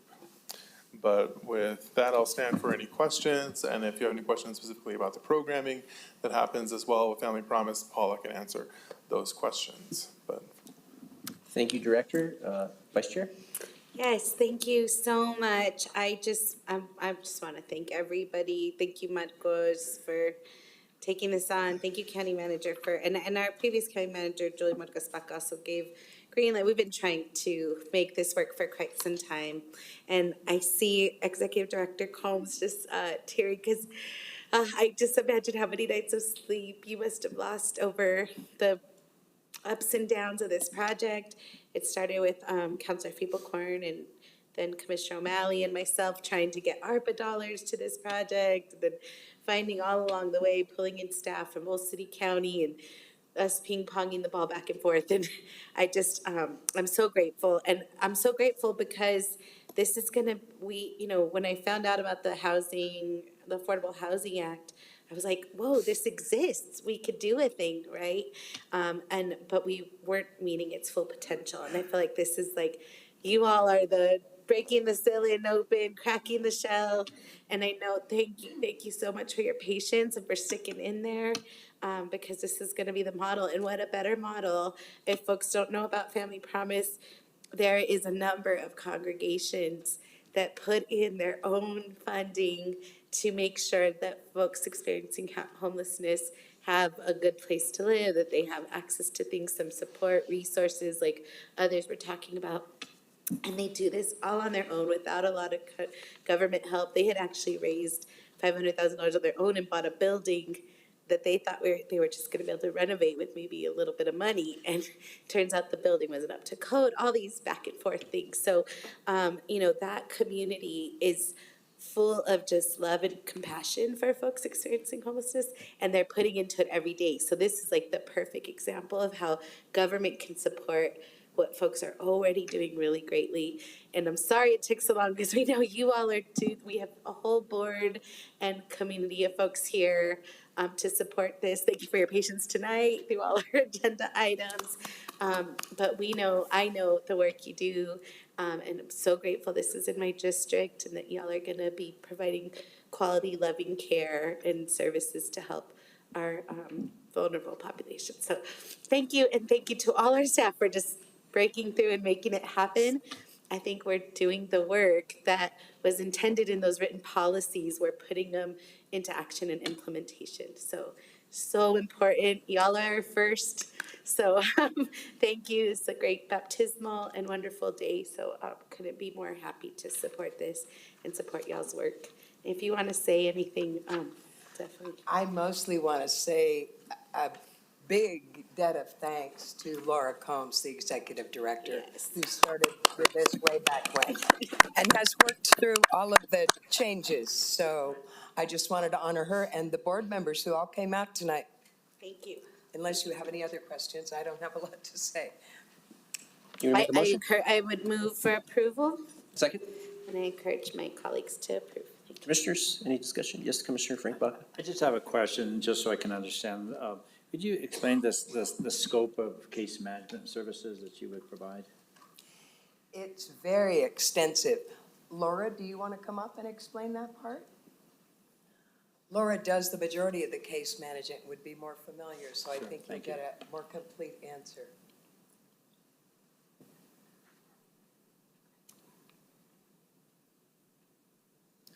Laura Combs, thank you, Board Chair and Board of Commissioners. Hopefully I can hold it together. So we provide intensive case management. Families come into us at their lowest low, and we serve only families. But for case management, they have to attend case management at least once a week. With some families, we'll do it more often. We also address what were the precursors that happened that caused them to become homeless. And through the intensive case management, they work on budgeting, they work on goals, they set goals each week, they have to meet those goals. And then our final goal for them is to secure housing. Whether it be an apartment complex, a housing through a voucher program, purchasing a house, whatever it may be for them. All of these families have really just hit a perfect storm that has caused them to end up homeless. And so we just work with them to address any barriers they have to employment or housing. And so that's what we do in case management. Thank you. Can you remind me, Director Combs, how many congregations are involved in the? We currently have 20 congregations and we're working on recruiting a few more. Prior to the pandemic, we had 26, but we're trying to build up more. We're also trying to engage civic groups as well. Please thank them for us as well. Please thank them for us as well. I will, thank you. Other commissioners? I just want to say that the fundraising that you all have done is really incredible. And, it's amazing when we're able to leverage government money with private money. And that tends to be, a rare thing. And that's just an incredible feat to your board and the connections of your congregations and people that work with you and work for you. That's impressive. And so, what a great way to leverage that money. So, and then I just wanted to say to my colleague here, this is one of the first things I remember talking to you about and your work on this, and I'm glad that we're finally able to bring this to fruition. The resolution number on the screen here tells you when this was first started, so that was 2022 at least. That was when it was at least formally in policy. And so I'm glad that our county manager and our staff, Mr. Gonzalez, are finally able to deliver on this. I think this is perhaps a case study where we got to really look at this and see where did things not work, and now that we got things working, how did we get it to work? And so that we don't have this happen to other organizations like this that are doing great work that everybody in our community would agree is we have to do, we need it, and we have a private organization, nonprofit organization that's willing to do it. So thank you so much for what you do and for sticking with us, not just tonight, but for several years. Yeah. All right, we'll close the floor. Or Vice Chair, did you want to say anything? No, that's great. Okay. All right, we will close the floor, and all those in favor of approval of item 7E, signal in the affirmative. Yes? Yes. Yes. All right. Thank you, thank you, thank you, thank you. That passes on a 5-0 vote. Thank you. Okay. We're going to move on to introduction of resolutions, and I should have said this actually on the last one I was going to, just to say that we did suspend the rules on that. Normally we have 2 hearings on each, but obviously for critical items that we need to fast track, we offer that exception. So in this case, we're moving on to our introductions, which in general, all resolutions require 2 hearings before final approval in cases of, except for cases of special exemption. So this first hearing will serve as the introduction, and members of the public are encouraged to review the resolutions, sign up to ask questions, provide comments, reach out to commissioners or staff for more information or to share your comments. And so the following items will be returned at a subsequent meeting for final adoption. So item 8A is Public Safety Fleet General Obligation Reimbursement Resolution. And we have Deputy County Manager Shirley Reagan and staff to present. Mr. Chair, members of the commission, I'm Denise Benavides. I'm the Principal Financial Analyst for the Finance Division. So first, the Finance is requesting approval for introduction of the administrative resolution declaring the intent of the county to reimburse itself from proceeds of the county's 2026 general obligation bonds for certain expenses related to the county's capital contribution for the acquisition of a fire and rescue aerial tower from voter-approved public safety facilities, fleet and other county building bonds expected to be made prior to the issuance of such bonds. So basically what a reimbursement resolution is, a tool that allows the county to use the county funds for a designated expenditure and reimburse with bond proceeds once the final sale of the 2026 GEO bond series is completed, so long as it meets the requirements of the IRS U.S. Treasury regulations.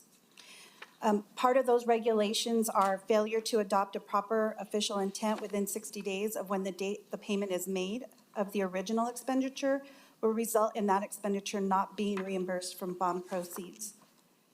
Once it is determined that that expenditure is eligible, bonds must be issued to reimburse expenditures no later than 18 months after the latter of the date of the original expenditure is paid or the date the project is placed in service, but not more than 3 years after the original expenditure is paid. At the time of the analysis that we did for the 2025 series, it was determined or forecasted that the fleet department was going to need $400,000 of the bond money available to purchase fleet. That was included as part of the notice of intent and the adoption of the ordinance. And we were not disclosed to finance that they were actually going to plan on purchasing the aerial tower until after that adoption of the ordinance was passed. Therefore, this is the tool that we can use to make sure that we can continue on that path to purchase that vehicle, allowing us to use those available bond proceeds that are unsold to reimburse. Approval of the GEO bond reimbursement resolution is scheduled for the first meeting in August, if that is so intended, and transfer from the general fund to the fire and rescue aerial tower project will happen will execute the purchase of the fire and rescue aerial tower, and then we are planning on doing the 2026 bond sale projection or preparation, and it's tentatively scheduled for the first meeting in December, with 30 days after that for the adoption of the ordinance. I'll stand for any questions. Thank you, Ms. Benavides. Commissioners, questions or a motion? I have a question. Yes, Commissioner Frank Baca. I just have a very simple, basic question. What exactly is a rescue aerial tower? It is a very big truck that has a platform at the very top of it. Oh, thank goodness. I'll let the expert answer. Mr. Chair and Commissioner Baca, it's a fire truck with a tower on the top that can reach, I don't know the exact height. We'll have to ask a firefighter if we have any in here, but tall buildings to fight fires. And it's a very expensive truck because it's well used. Yeah, well used. That's it, right there.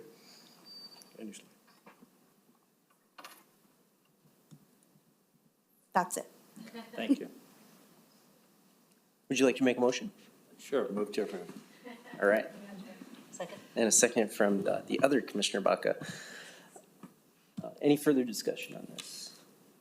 This isn't something that we've seen before, I don't think, just this type of resolution, not necessarily this specific thing. Is it something new, or it's just not something that we use frequently? Mr. Chair, we actually did a reimbursement resolution for the PROS projects, I believe for the 2024 series, where they, in that aspect, they were actually exceeding their projections as they had previously done. So they were going to run out of money. So we actually came forth with a reimbursement resolution and reimbursed those bond proceeds in the 2024 GEO series. Okay, that does So kind of we- ring a bell. Yeah, we have done it before. And we actually did it for the purchase and the renovations for the Alvarado Square building as well. I know you weren't here, but we've done it before. Cool. Thank you. Appreciate the education on that. Any further discussion?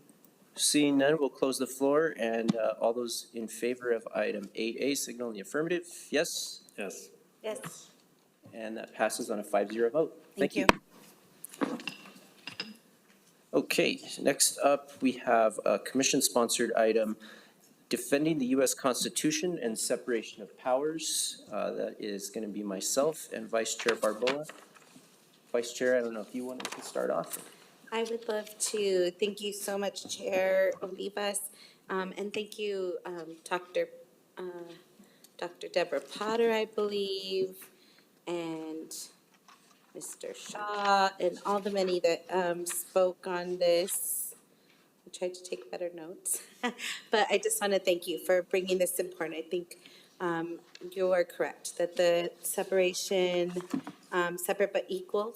And I sort of wrote down some of the things that you all said it best. And I think supporting this is a call to all of us to make sure that we're reminded of the power of our powerful Constitution and how we hold tight to it.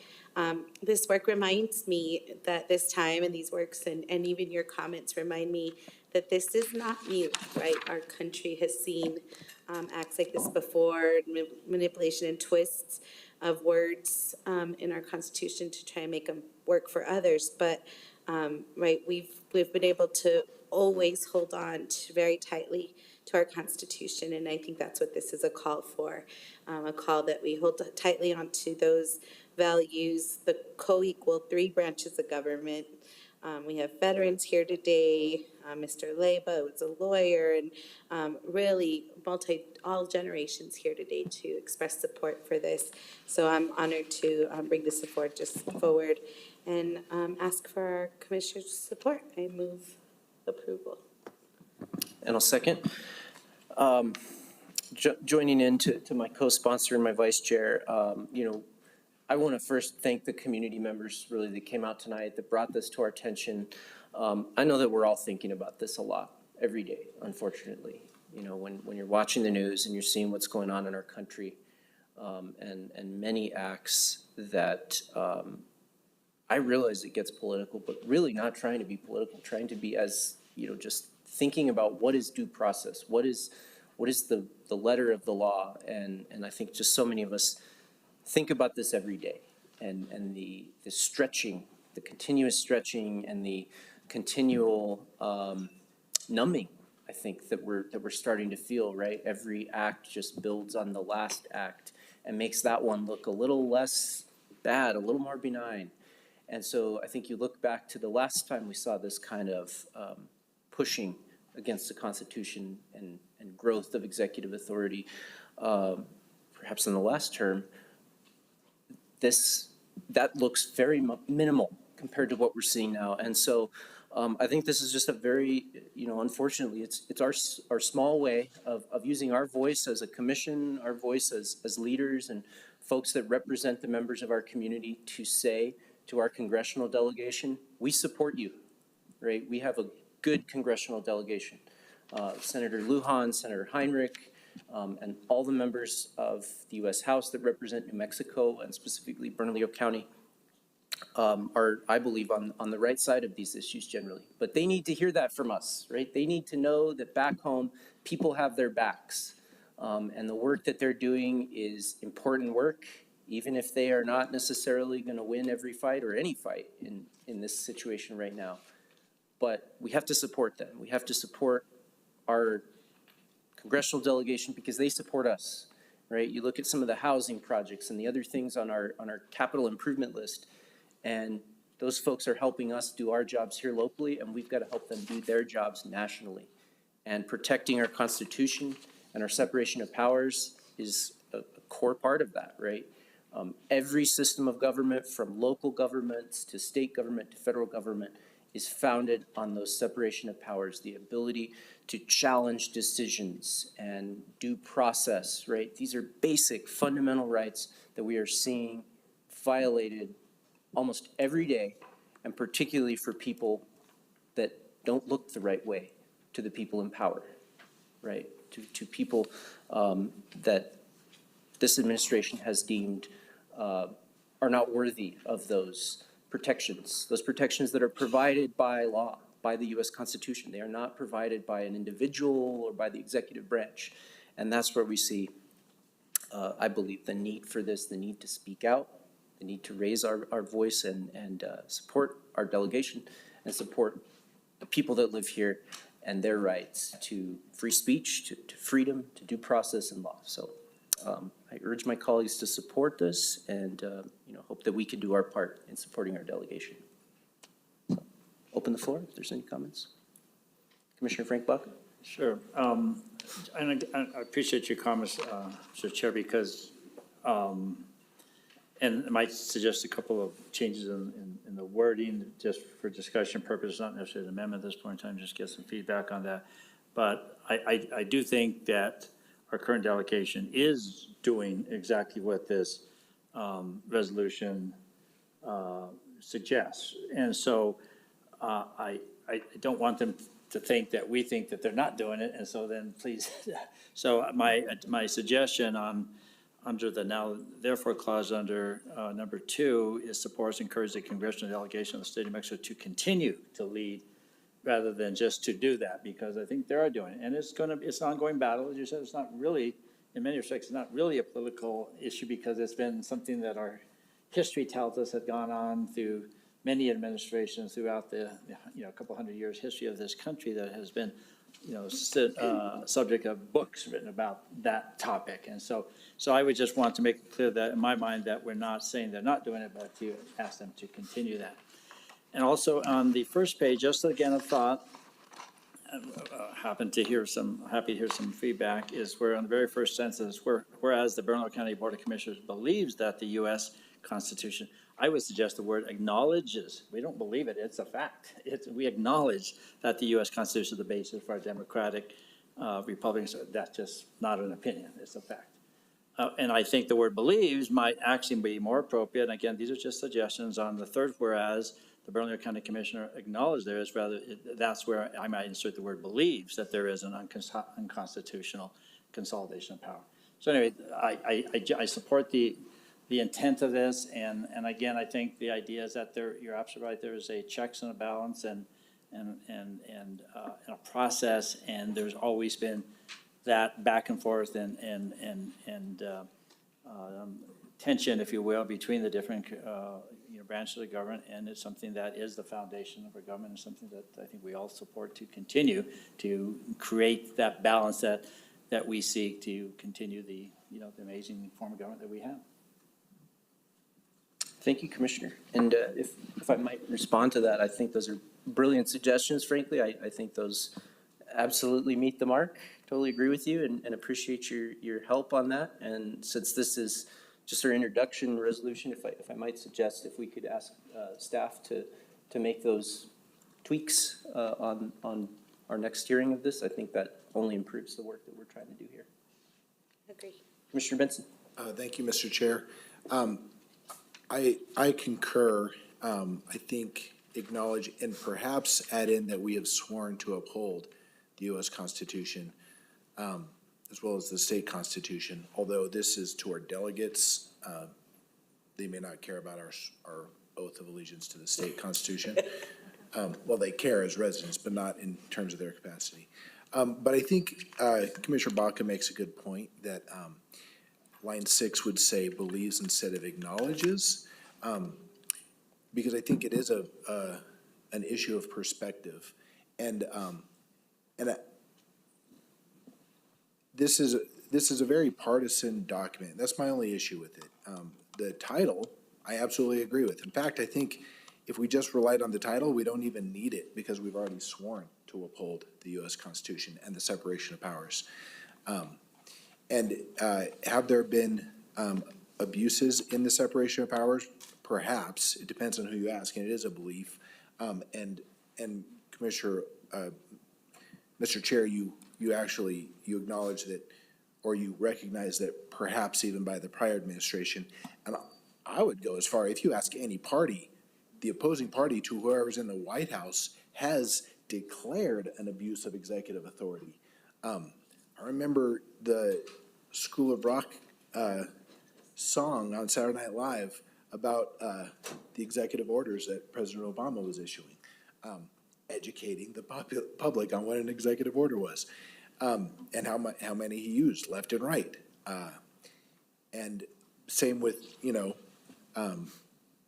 I recognize that President Trump has, there's been questions on whether he's obeying judicial mandates. Same questions were being held in the last administration.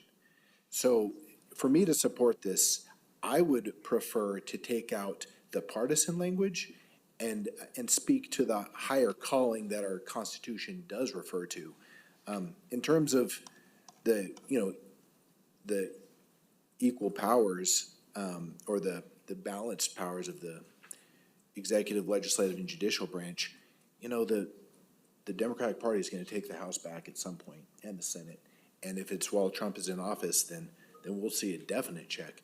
But until then, the Democrats hold a minority position, and with the executive and the legislative branch, they're able to do a lot of things that the Democratic Party, which is very partisan, doesn't like, which then leads to this, for us saying, hey, New Mexico delegation, which is all Democrat positions, keep fighting. So it's so partisan, it doesn't bring unity to us. Meanwhile, we have such big issues here in New Mexico that we have the authority and the power to affect. We've got the highest poverty in the nation. We've got the highest crime. We've got one of the highest violent crime rates. We're one of the, I think I read 20th in the nation in, 20th in the world in dangerous cities, a few of which are here in the U.S. We've got one of the lowest, weakest economies, business economies in the nation. We've got one of the highest reliances on Medicaid, which if the White House administration is affecting that, let's work ourselves to become less reliant on who's in the White House and contribute more to the federal government than we take from the federal government. We have that authority and we have that ability here with our own laws. So I would encourage that.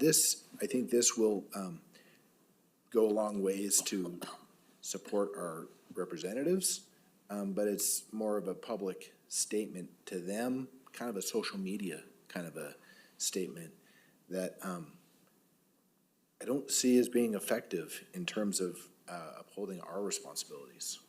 So as it's written, I can't support this language.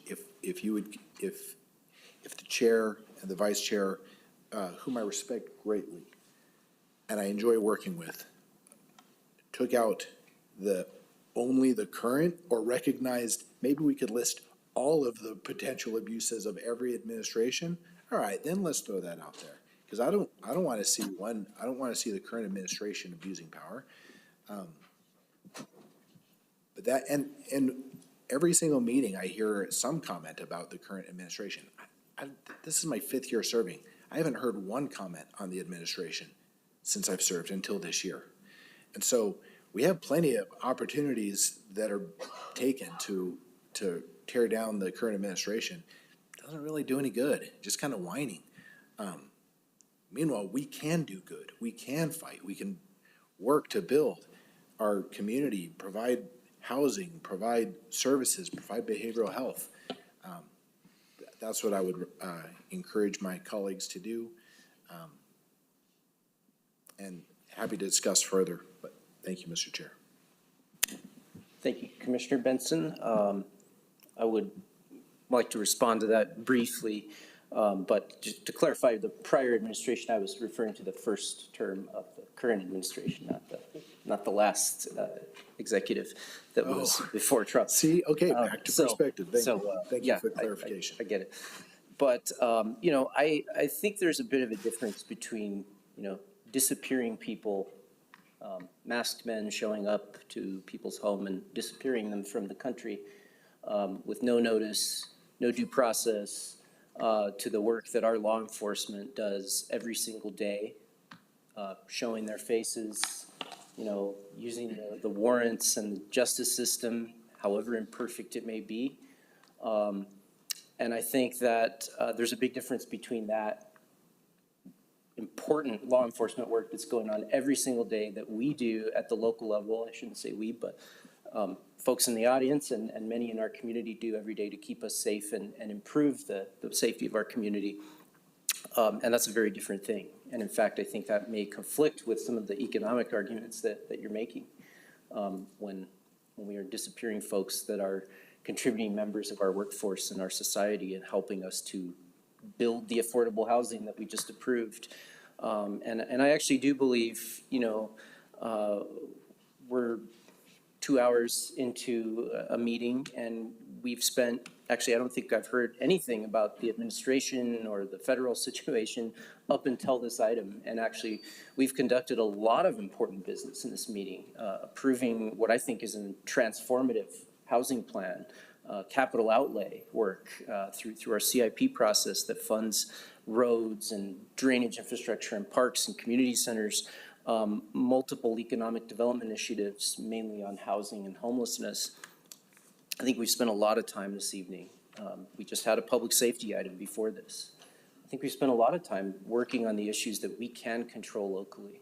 But I don't think that means that we operate in a silo where, we just ignore what's happening everywhere else and say, all that matters is here locally. I actually tend to agree with some of the rhetoric that comes out of this White House. America first. I agree with that. I wish we were putting America first. I wish this administration was more worried about the problems here in America, the homelessness on our streets, people that are walking around suffering, in need of compassion and support and rehabilitation. And instead, we're inciting conflicts all over the globe and, advertising that we're going to take islands by force, and absolutely not what supports the work that we're doing here locally, or the supposed mission of this administration to support the homeland. That's not what they're doing. And so, you and I, we just have a fundamental disagreement on this. I don't think we're going to agree. I do agree with your addition of adding that we are sworn to uphold the U.S. Constitution. I think that's an important addition and something that, if my co-sponsor is open to that, I think that should be in the initial paragraph because that is something we all do. But I fundamentally disagree with you on so many other aspects of this. I don't think it's worth going through all that. I think we kind of know where each of us stand on that. Appreciate your perspective, but just fundamentally disagree and believe that the voters that elected me want me to stand up for the injustice that's happening not just in our community but across the nation. And so, that's why I think that we have to support this and move this forward. Commissioner Barbara Baca. Thank you, Mr. Chair. There's an old saying, I think it's probably back from the 60s, about thinking globally but acting locally. And I don't think that this is unnecessary at the local level to speak out. It actually is more important now than ever in my lifetime that we in local government can make a huge difference. Sometimes it's through a statement, so I will support this resolution. Sometimes it's through a statement. Sometimes it's through, as you said, Mr. Chair, working on the housing problem that we have, despite the fact that some of these Medicaid cuts that are before us or before Congress will probably put more people on the street that we will have to be dealing with at the local level. So I truly agree with Commissioner Baca about, I believe that Congresswoman Melanie Stansbury is doing an excellent job for us already. We need to support her and thank her for that. I think this does that with her strong voice in Congress. I believe that Senator Heinrich is doing a splendid job talking about and shining a bright light on what we have before us about our public lands that perhaps will be for sale under the auspices of creating housing. That's not what that is. We have public lands that are at risk because this administration is moving in that direction. And I, firmly believe that that is the wrong direction. So I support Senator Heinrich and what he's doing about that and bringing that to light. So more than ever, I believe that local government, our little teeny tiny Bernalillo County Commission, it is imperative that we speak up and we take action locally on these big issues for our own community, for the state, for the country, and ultimately for the world. So thank you. Thank you, Commissioner Baca. We'll go back to the Vice Chair. Thank you, Chair, and thank you both Commissioner Frank Baca and Commissioner Benson for your suggestions. I agree with our Chair on the ones I would accept and the ones I wouldn't necessarily accept. I think the comment I want to make sure to say is that, I think what this is trying to get at and what community members have brought to us, is that right now we're all very aware that Republicans are in charge of 3 of those legislative, they're in the majority, but even as we saw over weekend, the bombings that happened or the idea to birthright citizenship, those aren't actually going through those processes. They're not making it, People, this person in our current administration, our current president is making decisions without going through those processes, which for me, again, I hold on to those processes because I have nothing else to hold on to but the hopes that we can have a true democracy that votes in people and that we can rely on those 3 branches of government. So that's my feeling. And I guess just to say, the reason why I ran for office is because I spent so many years in community and we've always known that our voice is our power, sometimes our only power. And that is how we continue to build power. That is how, even in the darkest of times, even facing adversities, that we're able to bring out the best of what our country needs is voicing our voicing our power. So, I also recognize this is a statement. It doesn't change or impact maybe what, but hopefully it does the job of keeping the good fight and fire in our Congress, and letting the community have a strong voice about that they want to see our Constitution upheld and the separate but equal powers. So I ask for my colleagues' approval. All right, thank you, Commissioner. Any further comments? We'll go ahead and close the floor with the acknowledgement that we'll bring this back with a couple minor changes that I think staff has a good direction on. So we'll close the floor, and all those in favor of item 8C, signal in the affirmative. Yes? Yes. Any opposed? No. All right. That passes on a 4-1 vote. We'll see that again in August. And that concludes our introductions, taking us on to approvals. And we've got several human resources agreements, approval of bargaining agreements. So we'll see a lot of Director Bernadette Perez and her staff to go through these. First up, we have our AFSCME Council 18, Local 3908, the blue collar foreman.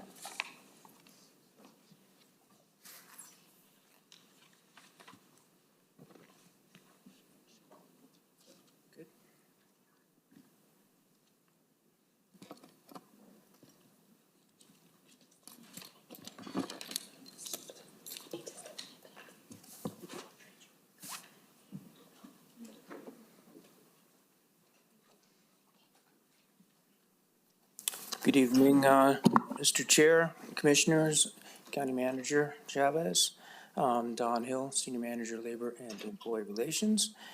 HR is seeking Commission approval of the negotiated changes to the AFSCME Local 3908 Blue Collar Foreman Collective Bargaining Agreement. Negotiations between the county and Local 3908 commenced on May 7th, and after 7 sessions, we did reach a tentative agreement on June 16th. On June 18th, union membership voted to ratify the contract, and the new contract, with your approval, will go into effect on July 1st of this year and remain in effect until June 30th of 27. The negotiations resulted in the following key agreements by the parties: an increase of 2% to employees' base hourly pay, inclusion of Indigenous Peoples Day as a paid holiday, and better alignment of Article 21, quote, drug and alcohol testing with the countywide, quote, drug and alcohol-free workplace policy. I would like to thank the Local 3908 leadership. I don't see any of them present, but nonetheless, I would like to recognize President Isaac Sanchez, along with Brody Bell, Kevin Durrell, and Diego Baca for their collaboration and professionalism in reaching this agreement, particularly in such a tight budget year. I'd also like to thank the county manager for her support and recognize the members of the management negotiating team. That would be DCM Shirley Reagan and Greg Perez, HR Director Bernadette Perez, and outside counsel Dina Holcomb, who served along with me as co-lead negotiator. Also for management, DCM Archuleta worked with us on this agreement as well. I'd like to thank him. And I don't believe any of them are here at this particular point, so otherwise I stand for any questions.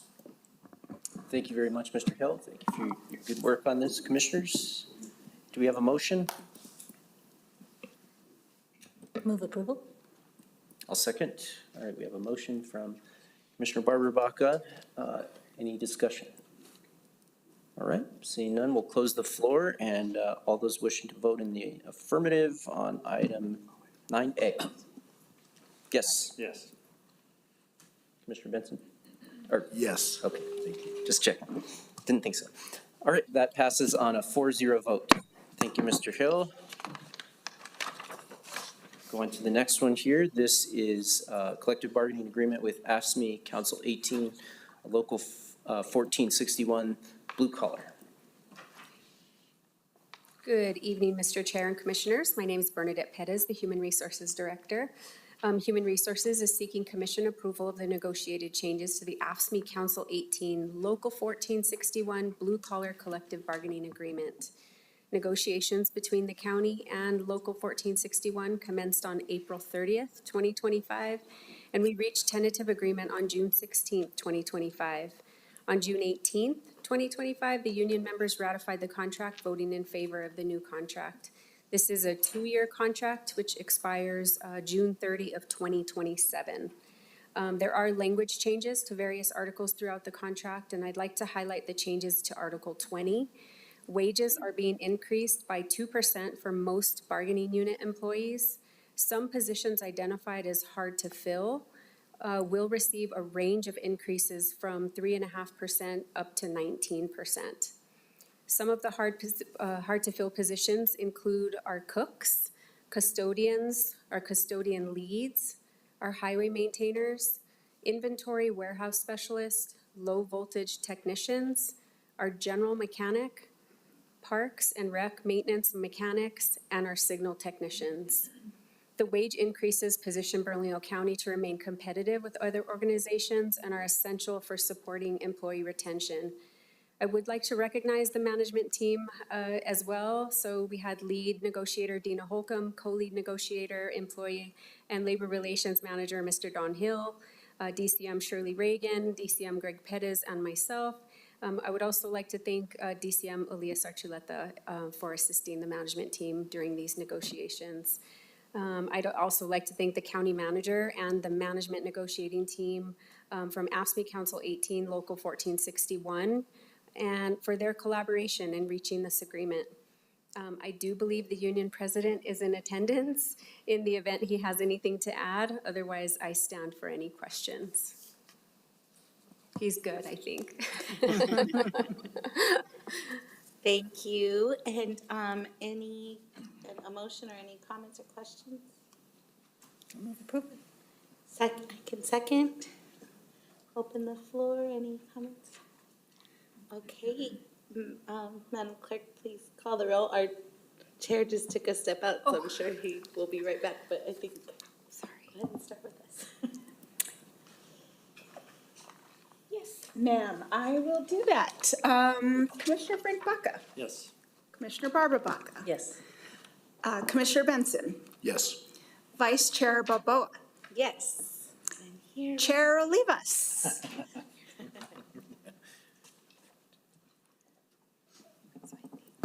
Very creative way to hold the vote open for me. Thank you. All right, I believe that passed on 5-0. Did you say yes? I did. Okay. Thank you, Vice Chair. That passes on a 5-0 vote. Next up, we will go to item C, collective bargaining agreement with the Bernalillo County Deputy Sheriff's Association. Good evening, Mr. Chair and Commissioners. Again, my name is Bernadette Pettis, Human Resources Director. Human Resources is seeking Commission approval of the negotiated changes to the Bernalillo County Deputy Sheriff's Association, or BCDSA, collective bargaining agreement. Negotiations between the county and BCDSA commenced on April 9th, 2025, reaching a tentative agreement on June 6, 2025. The union ratified the contract with a majority of votes on or about June 16th, 2025. This contract is for a 2-year period expiring on June 30, 2027. There are language changes to various articles throughout the contract. I would like to highlight the changes to Article 25. Wages are being increased by 3% for deputy second class, deputy first class, sergeants, and lieutenants. So let's see, the wage increases position Bernalillo County to remain competitive with other organizations and are essential for supporting employee retention. I would like to recognize the management negotiating team again, lead negotiator Dina Holcomb, co-lead negotiator, employee and labor relations manager Don Hill, DCM Shirley Reagan, DCM Greg Pettis, and I would also like to thank Under Sheriff Aaron Williamson for assisting the management team throughout the negotiations. I would also like to thank county manager and the management negotiating team from BCDSA for their collaboration in reaching this agreement. And I do believe the union president is in attendance, and in the event he has anything to add, otherwise I stand for questions.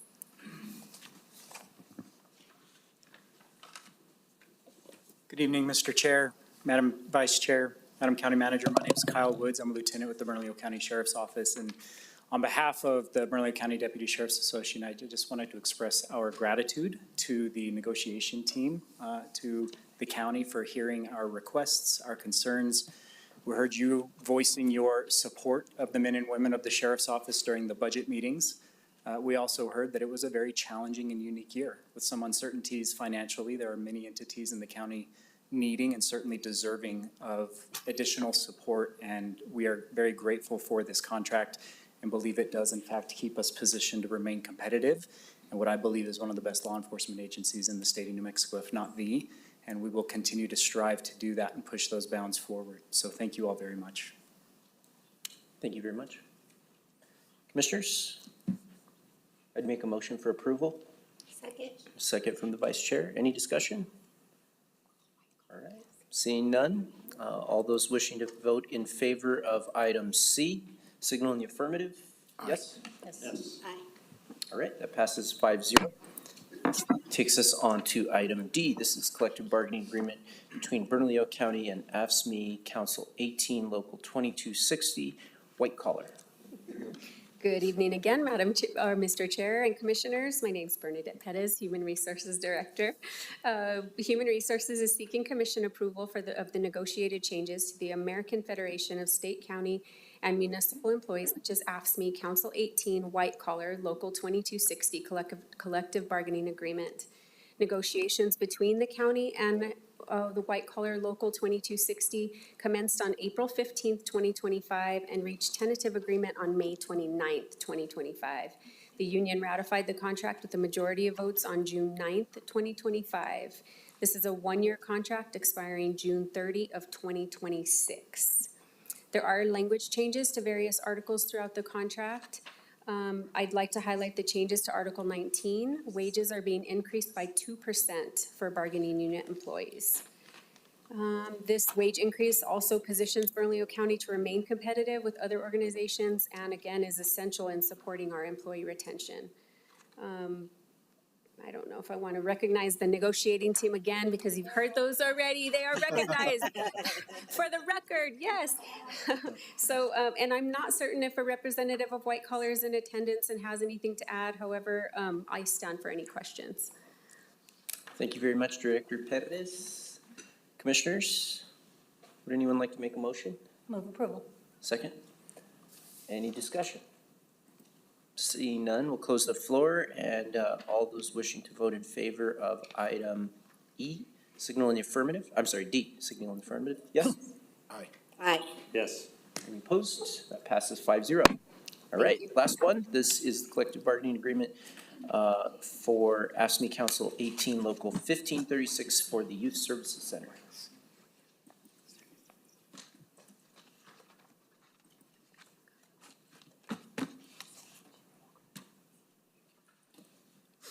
Good evening again, Mr. Commissioner and Commissioners, County Manager, Don Hill. We stand to ask your support for approval of negotiated changes to AFSCME Local 1536, the Youth Services Center Collective Bargaining Agreement. Negotiations between the county and Local 1536 commenced on April 16th.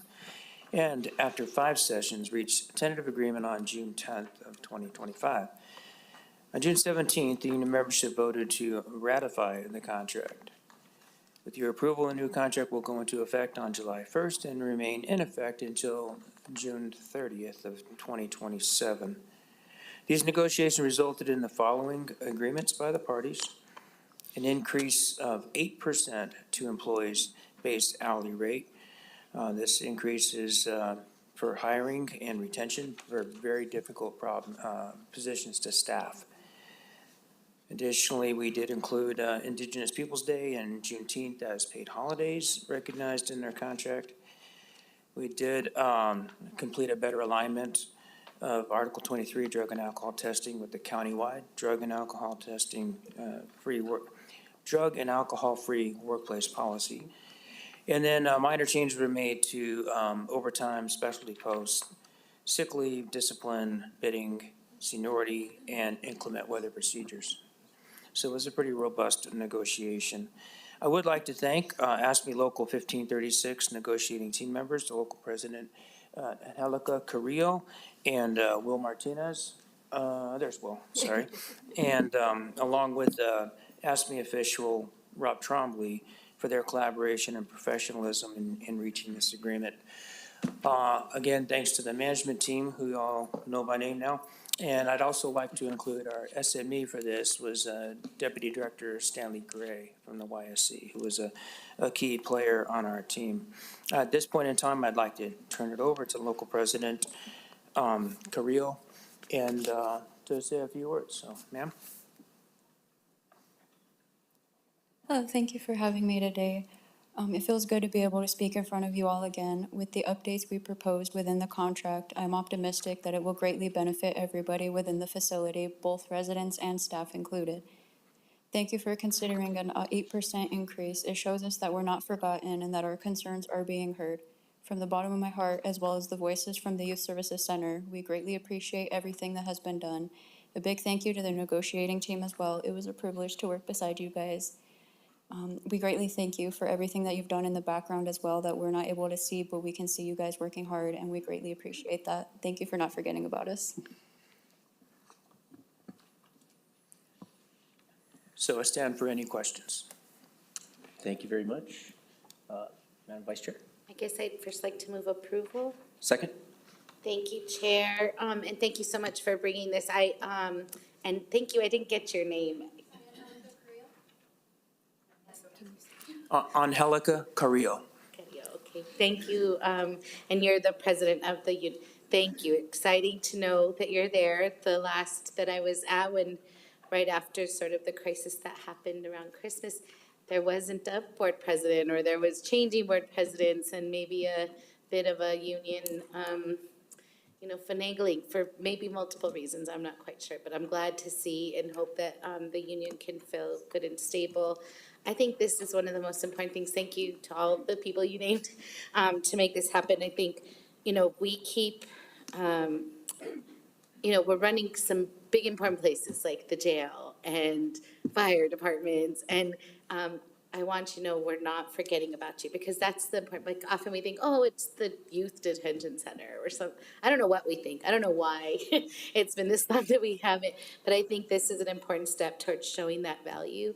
When I hear the DA come on and talk about youth as the problem, or I often hear a sheriff talking about youth as a driver as a crime, yet we're not staffing our facilities that are responsible for caring for those young people when they come to us, and providing the kind of, facility that fills of respect and dignity that the county should be holding for young people that are pre-adjudicated and for the folks that work there. So I feel like there was oftentimes unsafe situations, and we weren't on our best at that time. And so I just am glad to see this. I hope this incentivizes the hard job you all have to do every day. And thank you for doing that work, and thank you, staff, for valuing and recognizing and bringing this forward. So I definitely ask for my colleagues' approval. Thank you, Vice Chair. Any other commissioners? We do have a motion and a second on the floor. I just wanted to say thank you to County Manager and to union leadership and everyone that was involved in this for prioritizing this. It's, I think it's hard every year when we go through this process, and, unfortunately our management and everyone involved is kind of in the position of prioritizing and picking, kind of where do we need to make the biggest investment.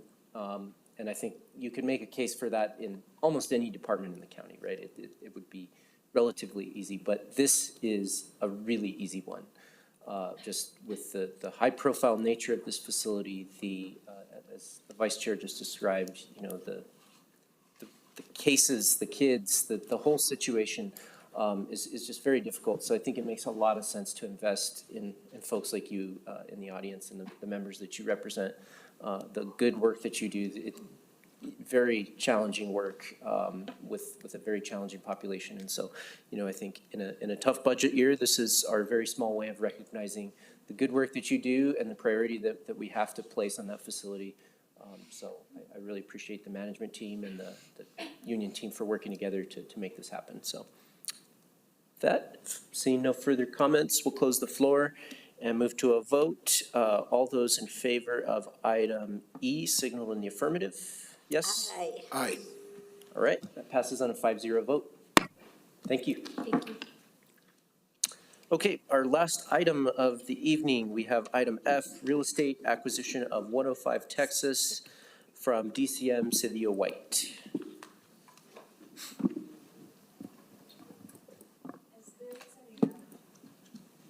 Yes, County Manager.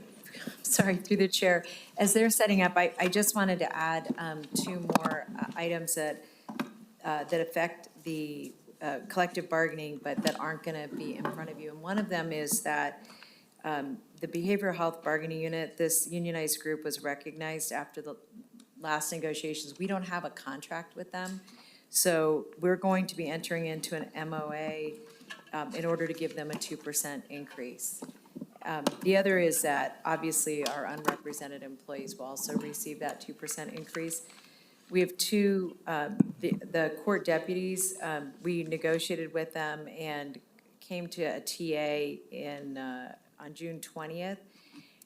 We matched Metro. They have two people at Metro, but we matched them anyway just to make sure that we were being competitive in an attempt to make sure that we were able to fully staff without investing quite so much in overtime. And they will be bringing that back on August 5th, our first meeting. And then we are at impasse with both our firefighters. We made a last best offer that included raises that ranged from 4% to 6%. And their last offer was to create a new pay scale. So we declared impasse. You know, both parties agree that this is an opportunity, I think, to enter into mediation, and I'm looking forward to that opportunity. And we have a similar situation with the MDC. They did TA on every item except Article 39, which is an important one for us to make sure that we're doing our very best to make sure that with our specialized security assignments that we have opportunities for, to bring in new blood. So all that said, I did want to just say a couple things. I am so really proud of the team. This was a very tight budget, and we really did try to focus on the most hard to recruit positions, and we'll know in a year how that investment is working out. And just one other thing, I made a commitment to you when we had our discussion relative to fire in particular, that we would be coming back to you with the timeline and a more transparent timeline in terms of how negotiations are going to be working on the going forward. We'll have an opportunity to introduce that to you in September to get your feedback on that process and to make sure that we're engaging you at a much earlier time frame than we've done in the past. So thank you. DCMCD White. Yes. Good evening, Chair Olivas and Commissioners. The item before you this evening is a request from the Real Estate Office to authorize the county manager to execute a purchase agreement between Bernalillo County and the Albuquerque Indian Center for the property located at 105 Texas Street Southeast, Albuquerque, New Mexico, and to execute any amendments and documentation to perfect title and the proposed acquisition. The subject property is approximately 0.49 acres and is located within the city of Albuquerque and is north of Zuni Road, west of Texas, and south of Central Avenue. The property abuts the tiny home village on the western and northern lot lines, and the property is zoned MXT, as is the tiny home village. The purpose of the purchase is for the expansion of the tiny home village, which opened its doors in 2021. This purchase also supports the county housing priority for transitional housing, previously presented by the county manager earlier in the agenda. The expansion will consist of 18 tiny homes, housing 18 individuals. And I want to just acknowledge and special thanks to former County Commissioner Debbie O'Malley for her vision of creating the tiny home village, which is a model in the state of New Mexico. So I wanted to acknowledge her. The tiny home village is focused on providing transitional housing for unhoused adults and offering services to help clients attain success and satisfaction in community living while guiding them towards a more stable and sustainable lifestyle. It addresses transitional housing shortages. It provides services that focuses on home and community integration and creates individual and comprehensive community wellness through a collaborative approach, and is operated successfully and managed by the Bernalillo County Behavioral Health Division. The Home Village offers an 18 to 24-month program with on-site wraparound services for villagers to work towards permanent housing. The purchase will support countywide housing and behavioral health efforts by investing in our public facilities and community resources It also helps in building resilient communities by empowering our villagers to identify resources and set a path to long-term housing and self-determination. At the Tiny Home Village, villagers are required to work with the county-run case management team to set and achieve goals. In 2021, the Tiny Home Village was operated by the Albuquerque Indian Center, and in 2022, Bernalillo County took over operations of the Tiny Home Village. The community benefit of the purchase is the increased number of units that are possible at the Tiny Home Village, which will strengthen countywide behavioral health initiatives by guiding even more villagers towards a more stable and sustainable lifestyle by creating long-term housing and self-determination opportunities of historically underserved members of the community. Furthermore, this purchase contributes to the county's broader commitment to housing sustainability and the empowerment of unhoused individuals. Staff requests approval to authorize the county manager to execute the purchase agreement. This concludes my presentation. I stand for questions. Thank you, DCM City of White. Commissioners? Anyone want to make a motion? Or? Actually, I do have a question. Okay, all right, so we've got a motion and a second, and then we'll go to Commissioner Benson. Thank you, Mr. Chair. I just curious about the cost of $290,000 for half an acre. Why is it so expensive? Is that the rate for comparable lots? So, Commissioner, we did obtain an appraisal, and the appraisal came in at $200,000 and $245,000 for the vacant land. Right now, there's a building on the property. There is value to the county, and we've added value in being able to expand the Tiny Home Village on the half acre, which expands our footprint, being able to increase the number of houses available for unhoused individuals. So there is a value to the county in building and expanding our property. Thank you. When you say there's a value, are you saying that explains the increased dollar amount above the appraisal? That is, Commissioner, that is what the real estate team, the real estate committee, and the county management, we felt that there was a value to the county in order to be able to expand our services. And so in offering more than the appraised value. May I follow up on that? And it's a really, really good question. And here's what the opportunity for us is that is unique. Currently, we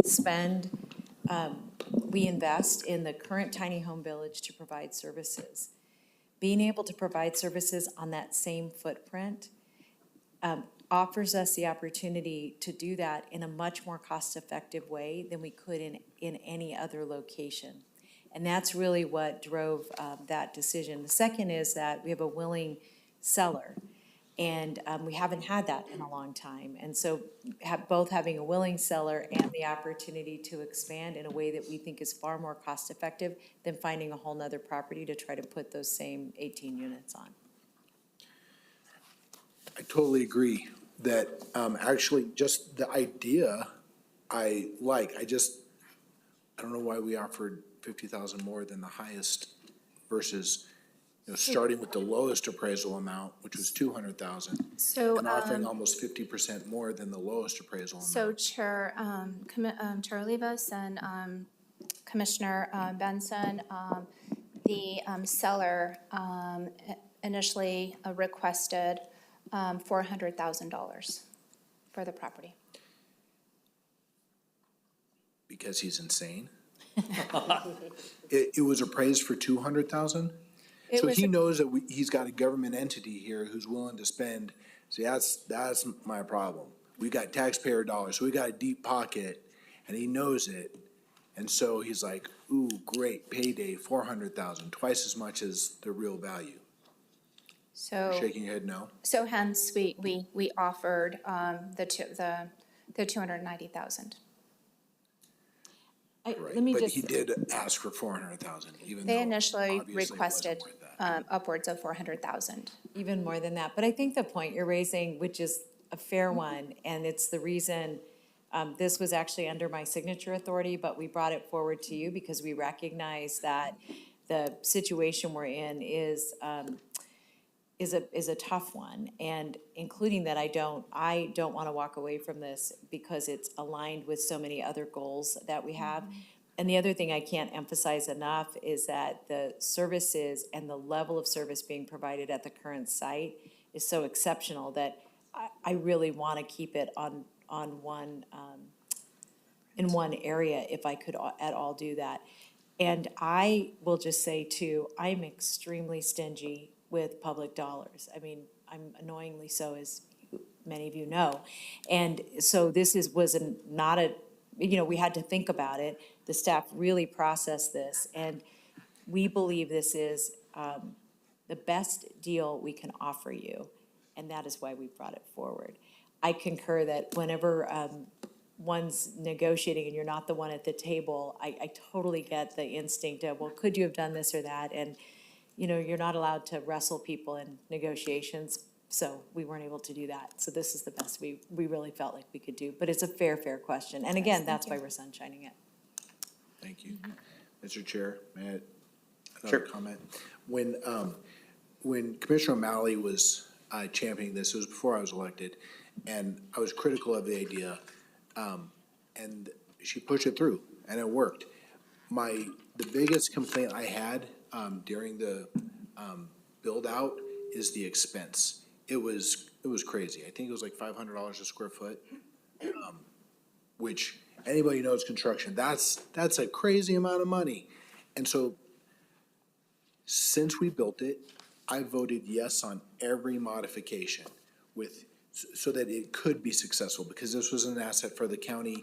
It needed to be utilized, so I voted yes to change the drug rules, to change management teams, to do everything so that we could make it successful, and it is now. But it was messy getting there. It's extremely expensive, and it looks like it's starting out right out of the gate expensive. I don't know that's. I'm with you. I'm torn on this one, because I think having a location right next door would be great, because then we could expand, especially if we could put like modular homes and not build them from scratch at $500 a square foot. And they're super cute. Like, I've been in them, but they're not $500 a square foot cute. Yeah. Maybe the center clubhouse is, but not even that. It is a ripoff. It was not a good use of money. That's my concern with this, is that it's already right out of the gate. It just irritates me when a private landowner says 400,000 to the government. Like, it just irritates me. And yeah, I get it, you've whittled them down to 290, but that's still almost 50% higher than the lowest estimate. Why do we even get valuations? The highest one was 240. Why do we even get that? We paid an appraiser to give us numbers that ended up not having any bearing. I guess maybe you could have showed them and said, hey, we're going to be generous and give 50,000 more than this is as good as you're going to get. Because I guarantee nobody's going to pay $400,000 for that property. Nobody. If we don't buy it, he ain't getting it from anybody. Right. Based on the current condition. I support the initial move. I just don't support this dollar amount. Thank you. Thank you, Mr. Commissioners, I'm going to go to Commissioner Frank Baca, because he was actually first. I'm sorry, Commissioner, I skipped over you. But before that, I wanted to make a disclosure that I probably should have made at the very beginning. In my campaign, I have accepted contributions from the chairman of the board of the Indian Center. The Indian Center is actually the current owner of the property, not the chairman. But I just wanted to disclose that. I don't feel like that colors my ability to make decisions on this in any way, and I haven't been involved in any way in the negotiations or any of those things. But I did just want to disclose that to my colleagues and the public, just for transparency's sake. So, all right, it's in. Yeah, I just want to address some of the questions if I could, and then I might answer actually. Are you okay with that, Commissioner Baca? Okay. Thank you, Chair and Commissioner Baca. I actually agree with a lot of what you've said, Commissioner Benson. I just want to add another layer to this, right, is that, so when the Albuquerque Indian Center, if you haven't seen it, it's been in my community, it's been a staple in the community forever. When last year, actually this past legislative session, I saw many of the folks that knew that something was going on with Albuquerque because they stopped serving. They've been on a very low, not really providing the kind of services that they have. Originally, right, the intent was for urban natives, the urban Native Americans, to have a place off their reservation that they could find home and find security, get mail even, get food. And so it's been doing that service for so long that so many people our age came to me and were like, I want that. Native American groups were almost fighting over this property that I'm sure nobody else would want, that far and few in between would want for that corner of property that a lot of and I felt honored because and we've heard that a lot of people don't think of that community as valuable. So I was almost honored to think that these two groups particularly were almost fighting over this because it holds such endearment to what to their upbringing, to a place for them in the city, and for their families and their histories. So when this property actually became available, we also see the advantage, right, to having the property. We also have the property across the street from it that we bought previously too. So it just sort of makes that thing agree that if we didn't, the property owners they only want to sell it to the county, but they're also, if we didn't accept that and weren't able to come to an agreement with them, then the opposite is that maybe nobody would buy it, maybe it's somebody we don't like would buy it, or it's stay a blighted place that is already full of way too many blighted places. So I hear you 100. I think, we should be able to finagle and get this to the better deal because it's in service to community. But I'm also grateful I wasn't part of the negotiation or anything, but I'm grateful and I'm sure these are the kind of conversations you were having and the things you were thinking about, like how do we then leave that community? We already know the work it's taken to get here, and that's why for me important to note that it is a model. It was the first, I think Commissioner O'Malley, just like she does, pushed it through, got something done, and we've learned a lot. I mean, I think at first they had thought they only needed one staff person. Those kind of things that we've just learned so much from, and now we have Dr. Lindstrom in place, who's like, we want to do similar but even better, make sure folks have water in their places or those kind of things that we can continue to improve on. So I just shared that so that folks understand that, yes, this has been a place, and the folks that are running it, they're ready to retire. They're elders, I would say, even maybe. And so whatever, anyways, that's my point, is that corner, I just hate to see it barren and just another place for people to congregate without services, without housing, without shelter. And so I hear you. Thank you I don't disagree with your comments. I just wanted to add another layer to why it's important. All right, my apologies, Commissioner Frank Baca. No worries.